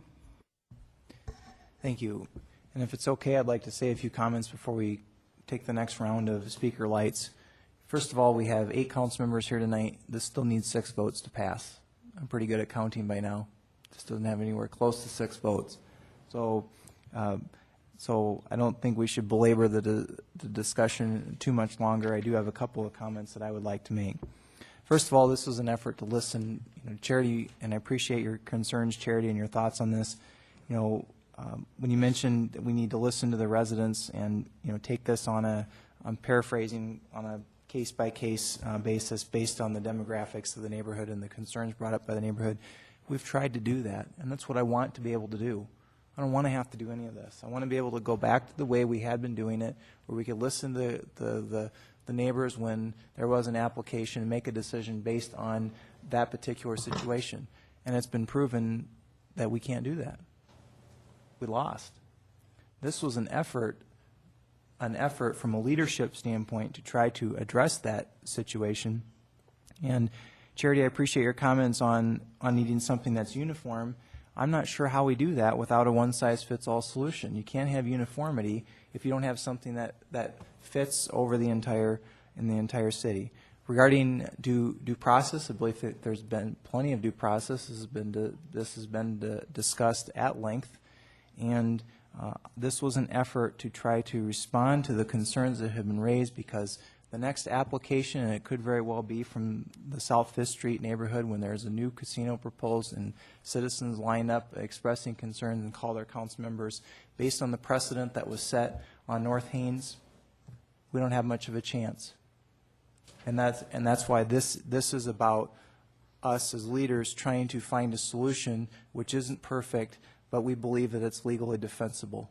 So I would ask that you consider continuing this for 2 weeks. If you want to go ahead and vote on it tonight, I can predict where the vote's going to go. But I really believe that by just ending this discussion and not passing this ordinance, we've given nothing to the next round of constituents that have a concern about a casino coming into their neighborhood. And I really don't know what other solutions there are. I am open to it, but we have definitely worn a path around the lantern trying to find solutions to the concerns that constituents have been raised. As far as trying to get people excited about this particular ordinance and you know, encouraging them to come in, this type of ordinance probably won't pack the council chambers, because in the neighborhood that would ultimately be affected, there isn't an application currently pending. So this is a broad policy statement that is intended to try to address future issues. With that being said, we'll go down to Richie Nordstrom. Thank you, Mayor. Just want to make one correction. There was one casino that was denied primarily because of buffer or the screening, the zoning over at 7th and Indiana. So that one was denied. We have done that. So it is not like it's all unanimous that we've had to process them and agree to them all. So there is a way to screen them out. Thank you, Mayor. Okay. Jordan. Thank you, Mayor. And even though I don't obviously see eye to eye with you on this, I do admire your perseverance and sticking it out. But I did want to make a couple of quick comments. Somebody said that, you know, we're just looking at 250 feet, and that's very true, which doesn't sound like a heck of a lot. However, I guess I would remind my colleagues that in American history, a lot of people forget income tax was a temporary thing at one point. It was temporary to help support the Civil War. We all pay income tax today. Not very temporary now, is it? Sometimes when you open the door for certain things, it keeps on going. And I guess that's my concern here is if we start out at 250 feet, maybe we have justification to go to 300. How about 400? Pretty soon it sounds like an auctioneer going off, and pretty soon we have stretched the limit to a point that we never perceived in the first place. Take 100. You'd take 100? 100. Appreciate it, Sam. I guess that's kind of my point is that, you know, a lot of these things seem very simple on their face, but once you get down the road, you are down that road. The other thing I guess I just want to point out is whether we want to attribute this to ideas of class warfare or whatever we'd like to attribute this to, the simple question that really needs to be answered here, are video lottery establishments that are associated in conjunction with alcohol, is there a substantive evidence basis of harm to residential areas? Now, if you can answer that question and say yes, then absolutely, move forward on this. But if you can't provide evidence or substantiate that, then I would say that you have an obligation to say no tonight, that this is a bad ordinance, that you don't have a basis for making your decision. But if you can provide that, I applaud you for doing your research, finding a reason, providing a basis for it. But on people's beliefs and ideas alone, without evidence to support it, that's not substantive. But I won't belabor the subject, and I wish you the best of luck in persevering forward. So, Jordan, would you be willing to change your position if you knew that the income tax actually started in 1913 and the telephone tax that I think you're referring to started with the Spanish-American War, and yes, it still is in place? Appreciate the correction. Anyway, we'll go to Bonnie Peters. Thank you. I was going to say if we stop paying income tax, we could stop the wars, then I would gladly stop paying my income tax. Otherwise, I'm proud to pay my income tax. I just want to say a couple of things. We voted the casino down on Indiana Street, okay? But chances are very good if they sued us, they would win, because we don't have something in there specifically saying it's outside of that rule. So that's why I am for putting this 250 feet in so that we have something hardcore. I was going to ask the chief a question, but I see he's trying to leave. Chief, do you see problems with our citizens gambling?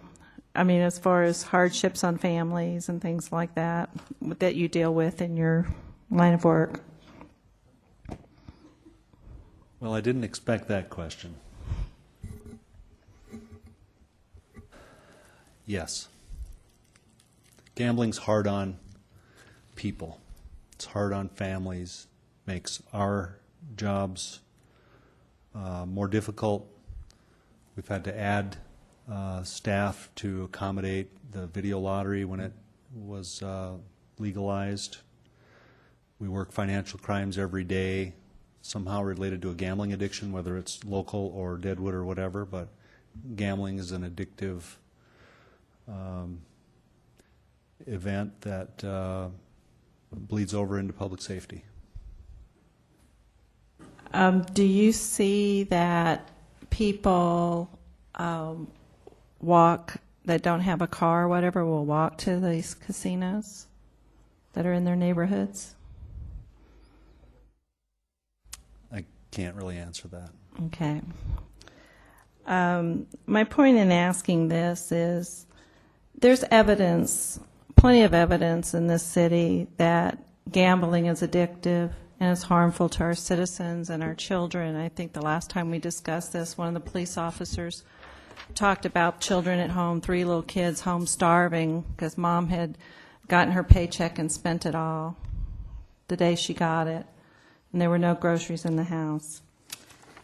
And that is why I think this rises above typical business rules. Yes, video lotteries are legal. However, to deny or to say that they don't have a harm in our society, in our community, is not true. They do, and they cost the city money to prosecute these crimes or to take the children to wherever they need to go, and for the addiction that they cause. I would imagine if a parent would go and gamble their grocery money when they had 3 little kids at home, I imagine that same person may not have a car and would probably walk to their local area. So, you know where I stand on this, and again, it's because I think the people want controls of this type of business. And when it comes to these new undeveloped areas, and for me, this is giving the council potentially something to stand on and say and hold up in courts that you can deny if they're within this range. That's what I'm looking for, and that's all I have to say. Thank you. Gary Brown. Call a question, whatever the Question's motion been is. called. Any objections to calling the question? Okay, we have an objection. Do we have a second to the motion to call the question? A second by Wright. All in favor of calling the question. All we're doing is voting on whether to end debate. A yes vote is to end debate. All in favor of ending debate, say aye. Aye. Opposed? No. Roll call, please. Peterson. Roberts. Brown. Wright. Lorente. Nordstrom. Mason. Doyle.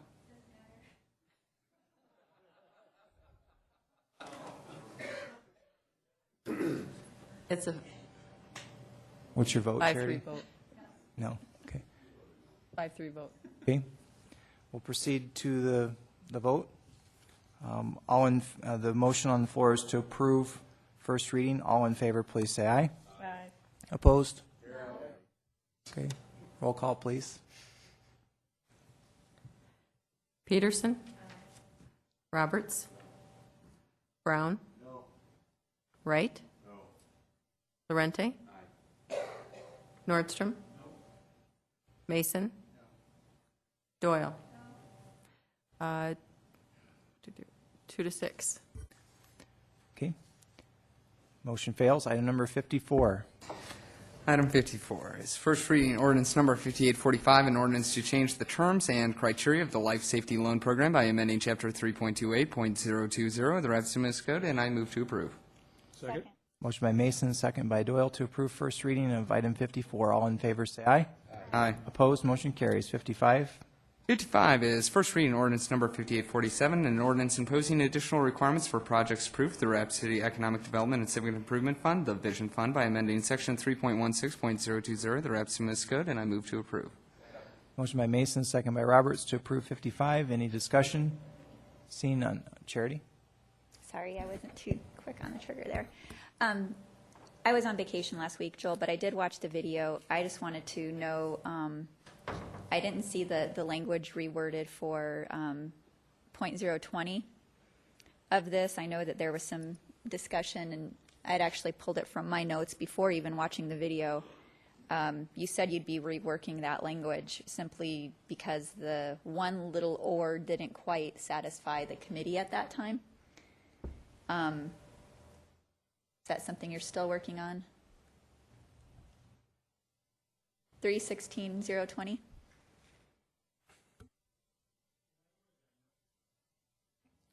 The language I thought I was going to amend was to add in the flexibility on the vision plan, which was under C. I think that was reinserting something. The one I'm Right. referring to is A on 020. And basically, because it reads to fund any project or program not included in the plan, any project or program which does not reside within the municipal boundaries, or does not provide a benefit to the community as a whole. And I heard the dialogue, I heard the discussion. You did say you would rework that. My suggestion would just be to put "or" through all of them. I mean, not included in the plan, or any project or program which does not reside, or, so that it's just clear, because I think that was belabored quite a bit. And this is first reading, so could we? Yes, I apologize. You are correct. I recall that now. I was going to rework that and apparently did not get that in there. So if this is first reading, I would ask just to bring that back to the committee for second reading. I'll do that for second reading. Thank you. And one other thing that I was concerned with, looking at the new language versus the old language, I believe one of Mr. Mason's intents was to put a time limit on approved projects so that that ball is rolling within a certain time frame. And I just don't see in the new language that that's accounted for. It could be something I missed, but I'm just wondering if you could speak to that. Is it covered?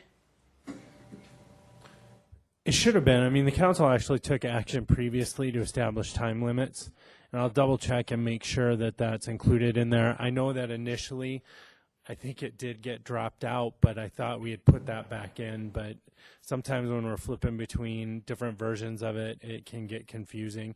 But I will definitely try to make sure, because it did not, Alderman Mason's proposed ordinance did not change what had previously been adopted by the council, I believe, several months ago, which did establish some timeframes. So if that isn't in the draft that's linked, I'll make sure that gets in there, because apparently it, as a new version or a new amendment, it might have gotten overlooked and not in the new. I think it did, so heads up. Thank you very much. Richie.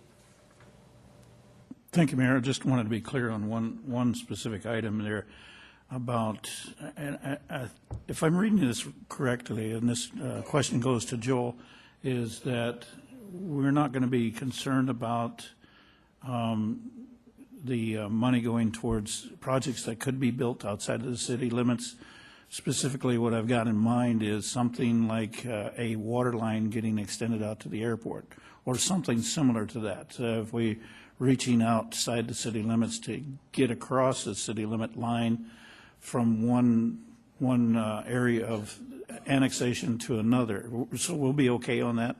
Am I reading that correctly? Yeah, it's my understanding that the intent of the council is that it would not specifically prohibit a project that was outside the city limits, but I believe the language recommended by Alderman Mason would say a project outside the city can be built if it provides a direct benefit to the city of Rapid City or the citizens of the city of Rapid City. Thank you, Joel. I'll yield the floor. We'll go to Bonnie Peterson. Thank you. I still have a concern about this being a can of worms for future councils for this, or does not provide a benefit to the community as a whole. Because people will say, well, I don't use the airport, so I don't need that water out at the airport. Or I don't need, I don't need that road to go to, outside of Rapid City. And so I just think that putting that, or I don't know, I just have concerns for future council. That's just going to become rumors and accusations that the council has gone rogue. And I just think we'd be better off not to have it, because I think the previous councils in this area have acted responsibly and have not gone rogue. So I just think adding it causes problems. Thanks. We'll go to Jordan. Thank you, Mayor. And if you don't mind, I'd actually like to share one of our short conversations that we had actually when I was formulating and writing this up. But the mayor actually pointed out some of the same concerns you did, Bonnie, and that's and I believe his reference was specifically to the Jackson Water Springs treatment plant in discussing this, which was a very valid point, and which is part of the reason, as I've stated repeatedly, about the inclusion of the word "or," because obviously a water line to our airport, or to specifically emphasize it, our airport of Rapid City, is a benefit to us. Our Jackson Springs water treatment plant is obviously a direct benefit to the city and the constituents. My only intention of including that was simply that it's very clear that the fund was intended to be for Rapid City, kind of by Rapid City and our citizens. You're absolutely right that I would not want to see in the future that City Council go rogue, but I must say that I don't personally see anything wrong with saying that this isn't the intention, because where the possibility exists, there's always potential that this could get misused. And I guess I'd rather just have the intentions very clearly laid out that, this is for the benefit of the citizens of the city that contribute. As one of our former city councilmen used to say, they have skin in the game. And I always kind of liked that expression. The main intention of bringing this forward was really to, in looking forward on some of these projects and being able to set some standards on really our maintenance operations of some of these facilities that we're building, and provide a way or a method of having an exercise to really think through the process, just like a granting process where you have to think through these stipulations and move forward. But that was the main intention. And with that, I'll yield and leave it up to my colleagues. Any further discussion on the motion? The motion is for approval. All in favor, say aye. Aye. Opposed? Motion carries. 56. 56 is second reading ordinance number 5844, an ordinance clarifying the permissible fireworks in the city of Rapid City by amending section 8.24.020 of the Rapid City Municipal Code. And I move to approve. We have a motion by Mason and a second by Laurenti for approval of item 56. Any discussion? Seeing none, all in favor say aye. Aye. Opposed? Motion carries. Item 57.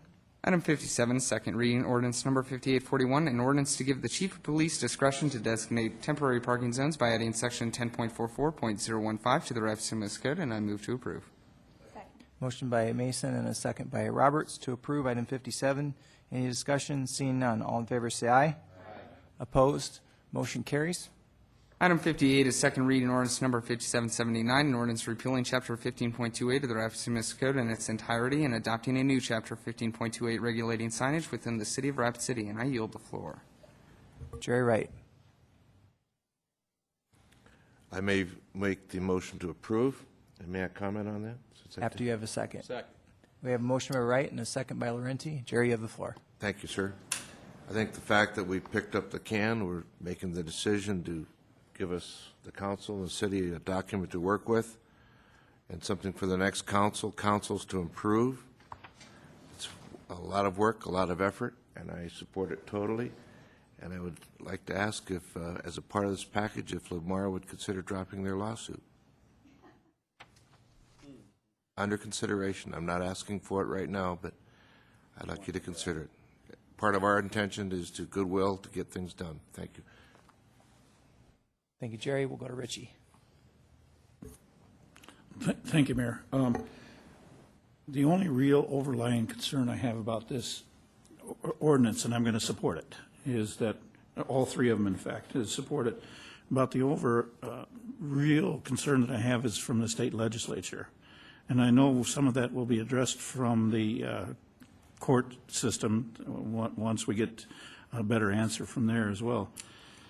My concern is that they will be coming back with another bill that will prohibit us from regulating this industry, and specifically in the new technology area. There's all kinds of new technology that seems to be coming out on a monthly basis. The citizens have said we need to have some controls over this, and so I think this is a good start for this. Distance, illumination, and the size, and I think that's a good start. I've tried to work with a couple of the industries, local industries, to come up with an idea on this, and I would like to continue working with them even after that we hear from the court case. And again, extending my open hand to see if we can continue working together on this to satisfy the concerns. And then previously in another discussion, Alderman Brown brought up the point about creating a monopoly. I think that's kind of a side effect that we've done with this coming out of this. And so I've got some concerns about that. But I'm not going to support the idea of removing the sign credits. That would be a form of taking. And so I can't support that part of it. But I think Alderman Brown makes a good suggestion that this kind of leads into a monopoly area, and we need to work in to see what we can do to address that. Thank you, Mayor. I'll yield the floor. Steve Laurenti. I promise not to speak too much on this. I think I mentioned it to one of my colleagues earlier, and here I am talking about it. But I just wanted to say I hope that all of us have learned a lesson, and I hope that we move forward in the future, because I appreciate Alderman Nordstrom's comments about the fact that we have pending litigation and him alluding to that. But the fact of the matter is we may have to make some more compromise, and that's exactly what these ordinances are. They're not probably as good as they could have been had it happened, the compromise happened 6 to 8 years ago, but we can't turn the clock back.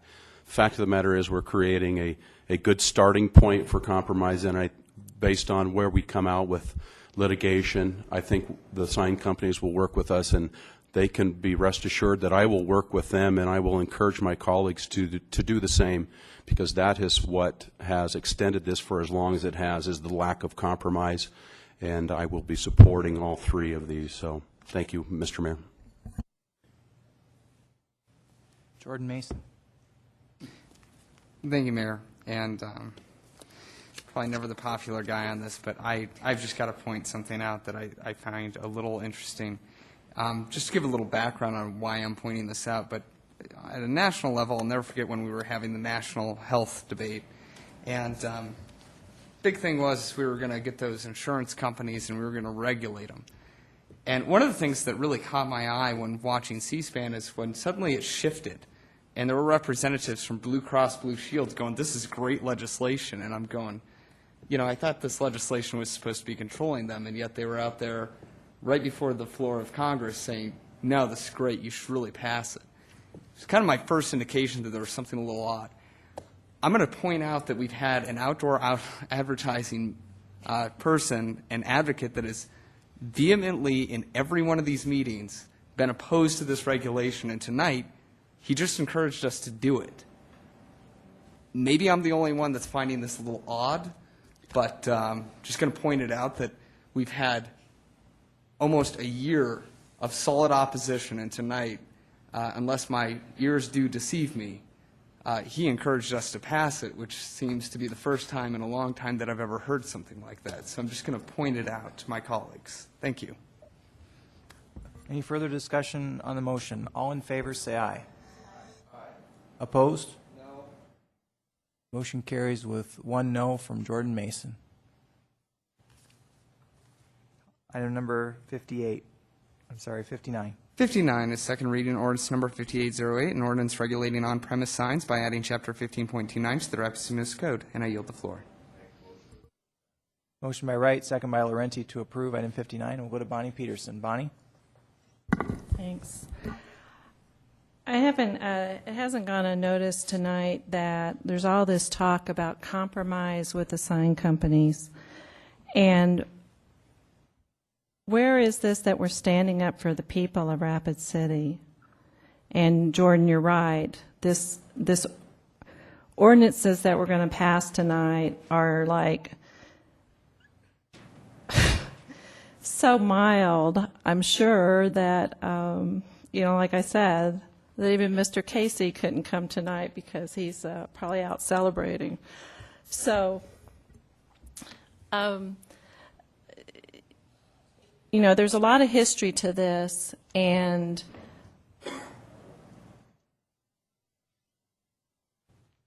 yes, compromise is needed, but at the same time, the reason that we're up here is because the sign companies in a whole would not compromise. And meeting after meeting, there was no compromise. So it's only when the citizens stood up that the sign companies started maybe paying a little attention, and the council paying a little attention. So I salute the people of Rapid City that have spoken to the council, even though I would say that there's none so deaf that will not listen. Thank you. Jerry Wright? I beg to differ that the people have been heard. I think that this document is the result of the vote last year. I think it's a vote by 10 people that were elected by the people. I think it's the end result of committee input from the task force, or whatever you want to call it, for the last 2 years. I think it's the hard work of our city attorney. So no, it's not the pure perfect thing that some people want, but I think it's a workable document. It gives us a basis to go future, and I think it's a good thing to support. Thank you. Any further discussion? The motion is for approval on item 59. All in favor, say aye. Aye. Opposed, motion carries. With 1 no from Jordan Mason. Did I miss anyone? Okay. 60. Item 60 is second reading ordinance number 5809, an ordinance regulating off-premise signs by adding Chapter 15.30 to the Rapid City Municipal Code. And I yield the floor. I make a motion to approve. Second. Motion by Wright, second by Laurenti. Any discussion? Charity. Just real quick, I wanted to share with my colleagues, since I haven't had time to disseminate this. I have spoken with the Federal Highway Administration. There is a new study being done. They anticipate it being done by the end of the summer. It's very possible we could have some substantial, defensible evidence on the timing of digital advertisements, hopefully by the end of the summer. And I think that's all anyone can ask for, is something hard and studied to put our hands around and be able to get behind. So until then, we have 8 seconds. If they come out with 60, so be it. We'll have that discussion. But I do just put it on your radar that it's coming. Thank you. Further discussion on the motion? All in favor of item 60, please say aye. Aye. Opposed, motion carries with 1 no from Jordan Mason. 61. 61 is first reading ordinance number 5846, and this is rezoning from low-density residential district to general agricultural district, and this is the area located east of the eastern terminus of Commerce Road, and I move to approve. Motion by Mason and a second by Laurenti. Any discussion? All in favor, say aye. Aye. No. Opposed, motion carries with 1 no from Bonnie Peterson. Guys need a break or want to keep going? Keep going. Keep going? Okay. Peter Dunn. Item number 62. Jordan? Item 62 is to acknowledge the report on travel, and I move to acknowledge. Motion by Mason, second by Roberts to acknowledge. I have some comments. We'll first go to Bonnie Peterson. Hi, I had voted against this in committee so it would come to the full council.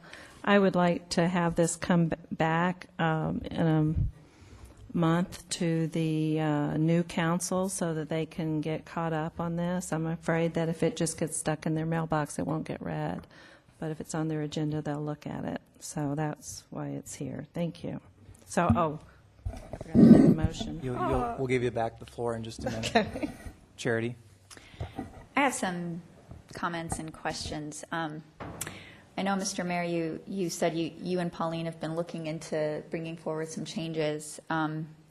Interestingly enough, the changes that you're recommending were passed in December of 2009.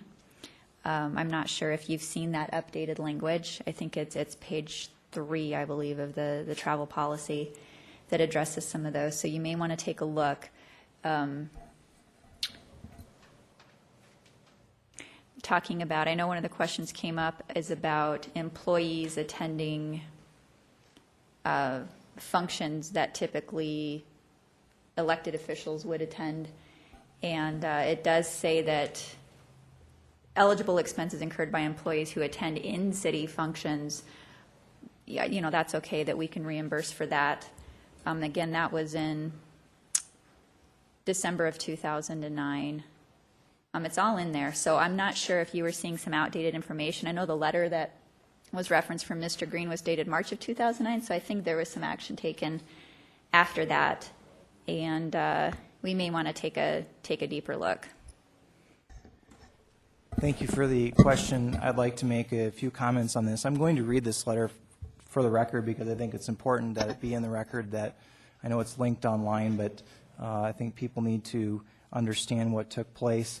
At the June 5 council meeting, Council President Dave Davis offered a motion asking for information on several items. One of the items is a request for update on travel expenditures at the July 16, 2012 meeting. Dave's questions regarding travel are greatly appreciated, and in the past there have been serious issues. Current mayor's office staff recently found a memo from the previous administration which interprets the travel policy to allow payment of family member expenses. The memo also asserts that the travel policy doesn't apply to elected officials. The memo appears to have been inadvertently spared from the well-known data destruction that occurred in the waning days of the previous administration, and you can go to the February 21, 2012 policy link on the records retention policy that references that. This interpretation was not disclosed at the time to the council or the community, and it also appears these expenditures were not listed in the online travel reports. Since 2005, the travel summary for elected officials is collected, collated, and updated periodically on the mayor's office webpage, and you can access it a couple of different ways on the city's website. The report templates were lost during the data purge in July 2011, shortly before I took office, and had to be completely recreated.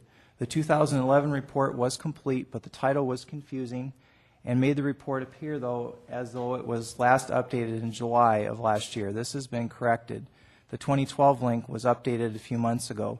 The next scheduled update coincides with the time frame of Dave's request. For the past few months, Pauline Sumption and I have been working on amendments to the travel policy, which we plan to bring forward soon. The changes will include the following.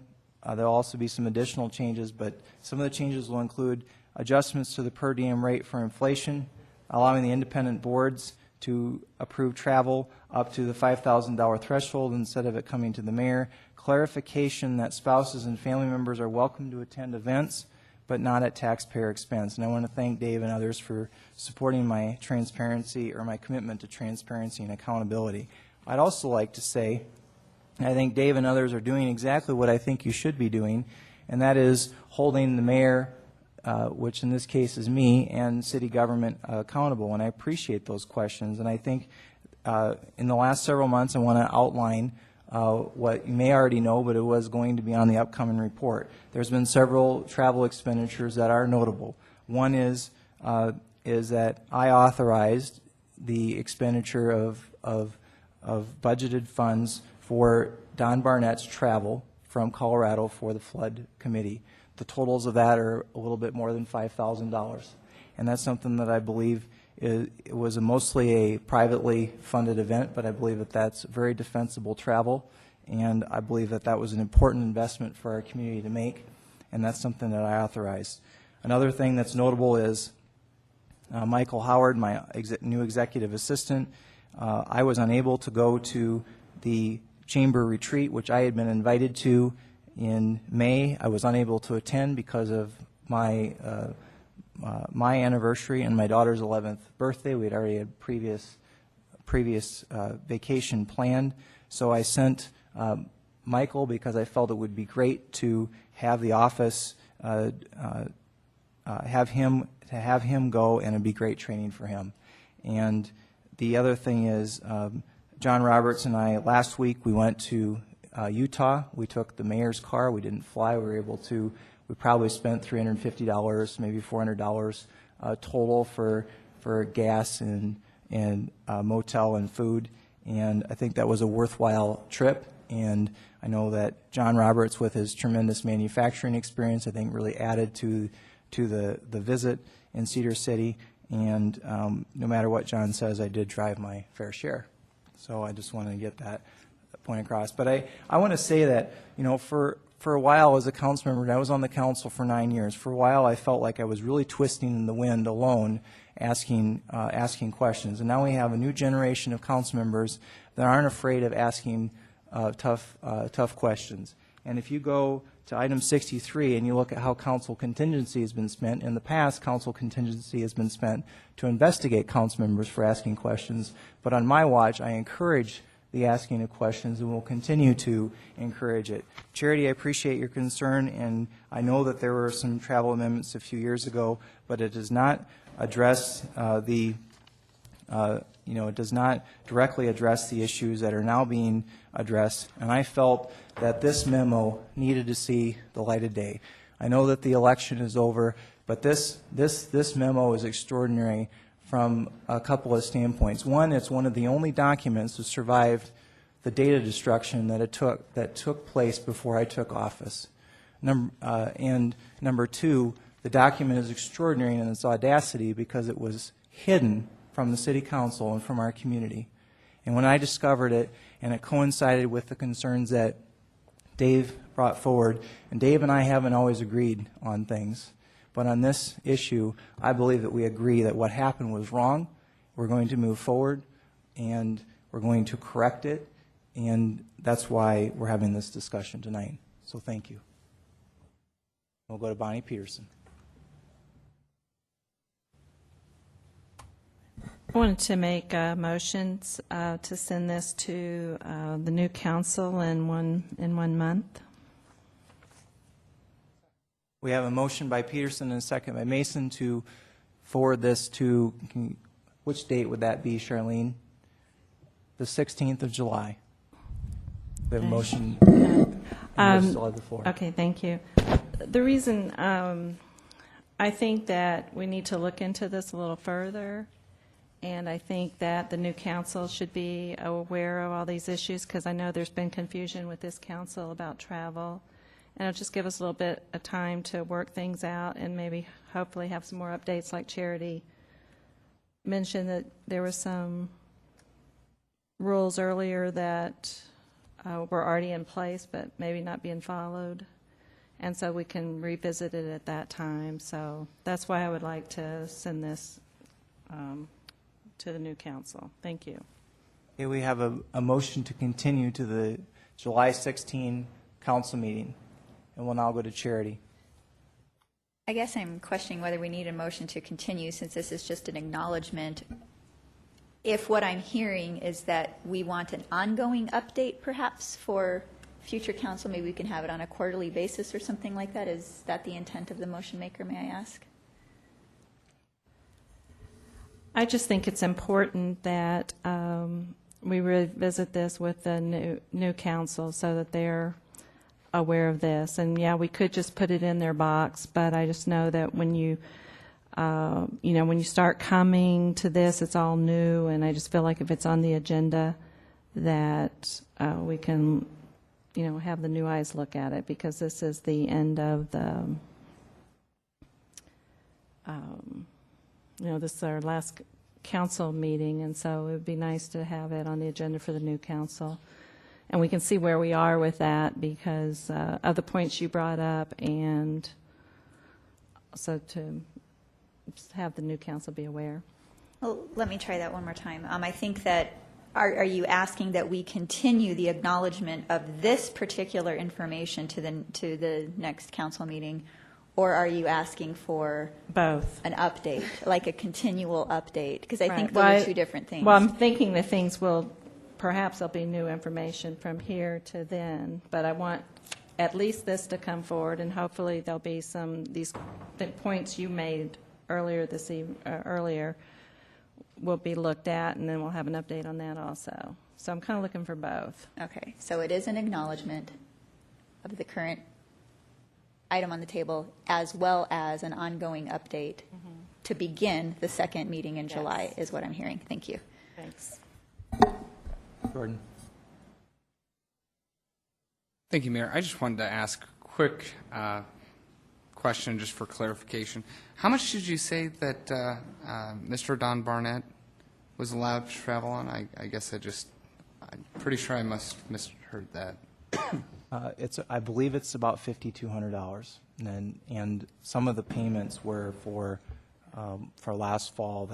Those payments were actually made, I think, in January. So it's all on this year's budgeted funds, but that will all be available by July 16. I think Michael in my office could probably get it to you tomorrow if you needed it. But my recollection is it's about $5,200. Okay, and I apologize then, Mayor. He currently lives in Littleton, Colorado. Which and he did make some trips on his own, but he was appointed to be the chairman of the flood committee. So in that sense, he was an appointed official, and I felt that it was a worthwhile investment. Understand that. I'm not trying to point this out, but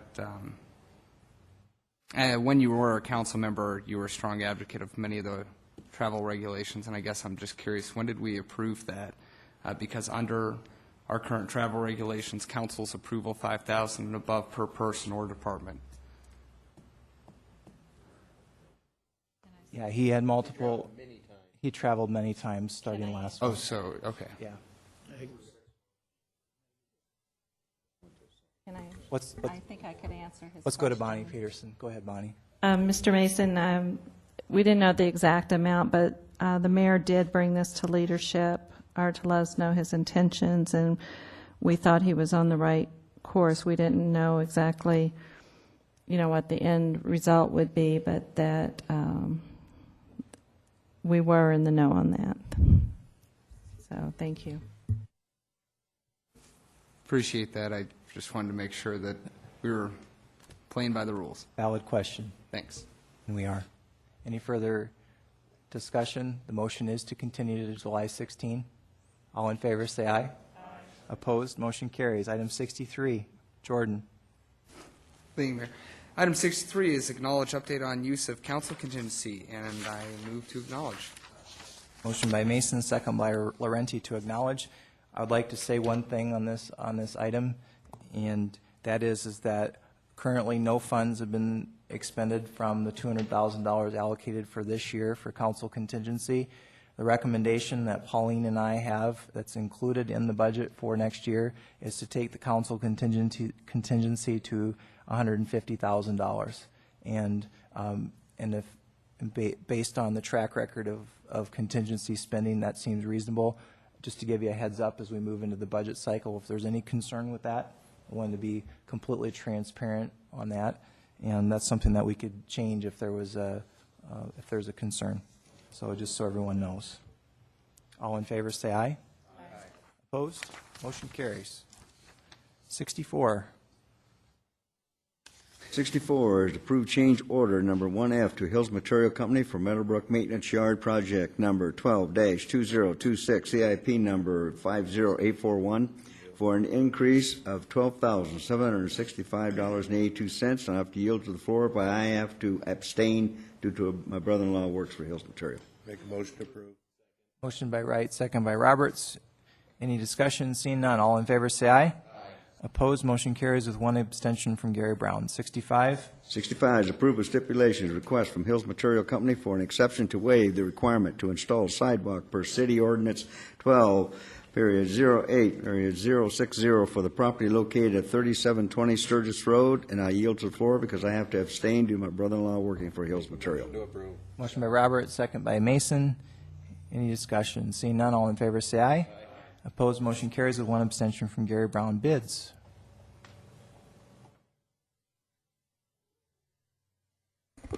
Thank you, Mr. Mayor. First item to award the bid on is a roll-off truck for the Solid Waste Division. We received two bids on this item, and the recommendation is to award the bid without the trade-in to Eddie's Truck Sales, Inc. for $144,705. Motion by Peterson, second by Nordstrom. Any discussion? Seeing none, all in favor say aye. Opposed, motion carries. 67. 67 is for the 5th Street and Texas Street Traffic Signal Project. We received two bids on this. Recommendation is to award the base bid plus alternate one to Muth Electric, Inc. in the amount of $167,307.70. We have a motion by Doyle and a second by Laurenti to approve. Any discussion? I'd just like to say thank you to Terry Waltersdorf for his work in moving this forward so quickly. Thank you, Terry. And also to Madeline, the second grader from Grandview Elementary, who contacted us. All in favor say aye. Opposed? Motion carries. 68. 68 is for the Safe Route to Schools project. We received four bids on this project. Recommendation is to award the bid to Complete Concrete, Inc. for $76,647. Motion by Peterson, second by Nordstrom. Any discussion? Seeing none, all in favor say aye. Opposed, motion carries. 69. 69 is for one new current model year electric pickup sander spreader, and we received four bids on this. Recommendation is to award to American Road Machinery Company for $3,994. And before the question is asked, we'll try to preempt it a little bit. The reason why we're bidding it out is we've purchased several sanders this year, so we've had to bid it out because they'll accumulatively be over $25,000. Motion by Peterson, second by Roberts to approve. Any discussion? Joel. Mayor, I just wanted to acknowledge, I believe this is the one there was a technical irregularity with the bid process, and there was a memo attached to the agenda. I hope you all had a chance to read that, but we just wanted you to be aware of it before you awarded the bid. Essentially what happened is, and we don't know whose mistake it was, but the bid was sent to the mayor's office. It was open there, and by the time Public Works received it, the other bids had been open. But if you look at what happened, there was no evidence of any fraud or collusion or anything. It got over there. It was the low bidder. It was also the only bid that didn't vary at all from the specifications. So Public Works would like to award the bid, and we feel, looking at it in the total situation, that it's appropriate and that legally it would be all right. Any discussion on the motion? Seeing none, all in favor say aye. Opposed? Motion carries. 69. That was 69. 70. Is alcohol licenses. Okay, we have a motion to renew 70 through 72. Motion by Mason, second by Roberts. Any discussion? All in favor say aye. Opposed? Motion carries. Report on the Journey Museum. Richie?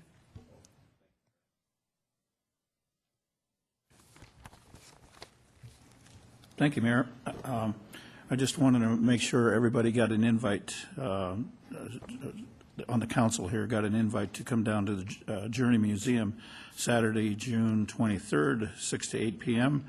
It's our annual fundraiser, or the spring fundraiser, and we'll be doing another one this fall, but we just want to make sure you got your tickets in your packets, and we would like to get you invited over to the Journey Museum to see what the latest and greatest is happening with the Journey. There's several things happening over at the Journey, but I'll dispense with all the items. But essentially, we'd like to give you the highlight. The real big highlight is the Pat Madison cabin coming over to the Journey, and we'll have some more information on it as well. So I just want to make sure all the council members got an invite to come over to the Journey. Thank you. Thank you, Richie. We do have two speaker lights. We have Joel and Jerry.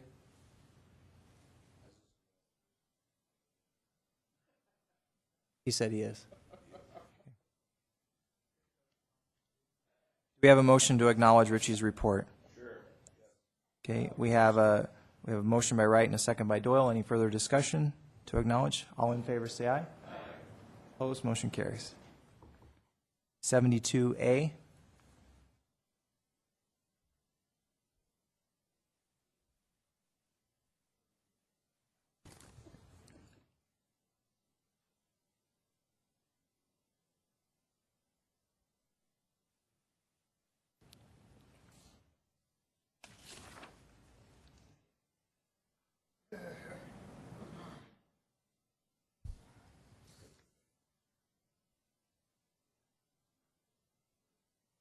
We're on item 72A, litigation update from. No. Do we?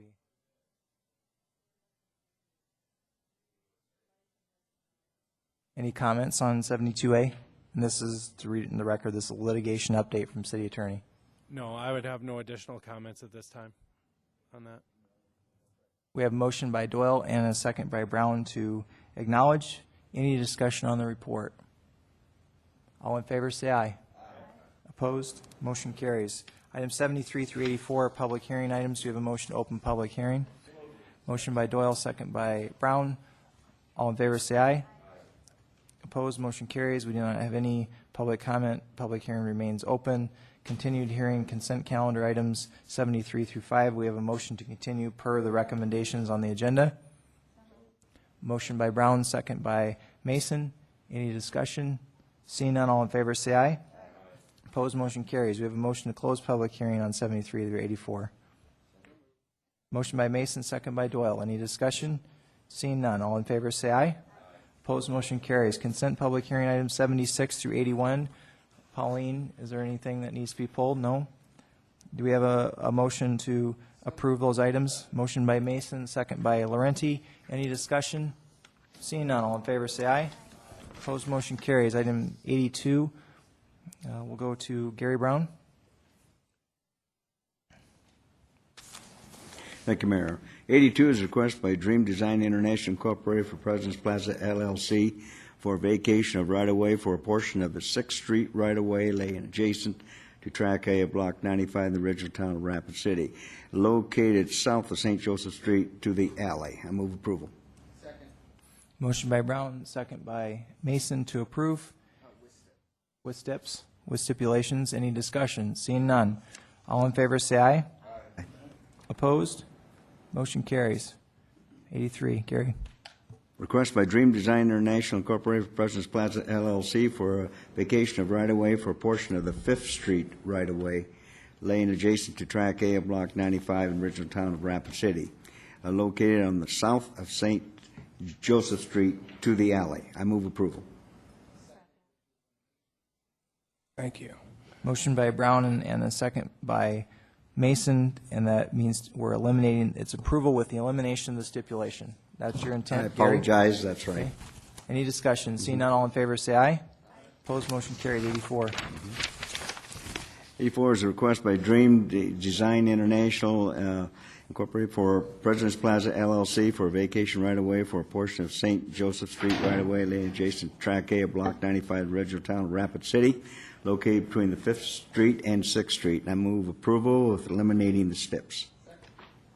Motion by Brown, second by Mason to approve with eliminating the steps. Any discussion? Seeing none, all in favor say aye. Aye. Opposed, motion carries. Bill list. The bill list is that which is before you for a total of $8,101,149.32. Motion by Mason, second by Peterson for approval. Any discussion? Seeing none, all in favor say aye. Opposed? Motion carries. We have motion by Doyle and a second by Mason to adjourn. All in favor say aye.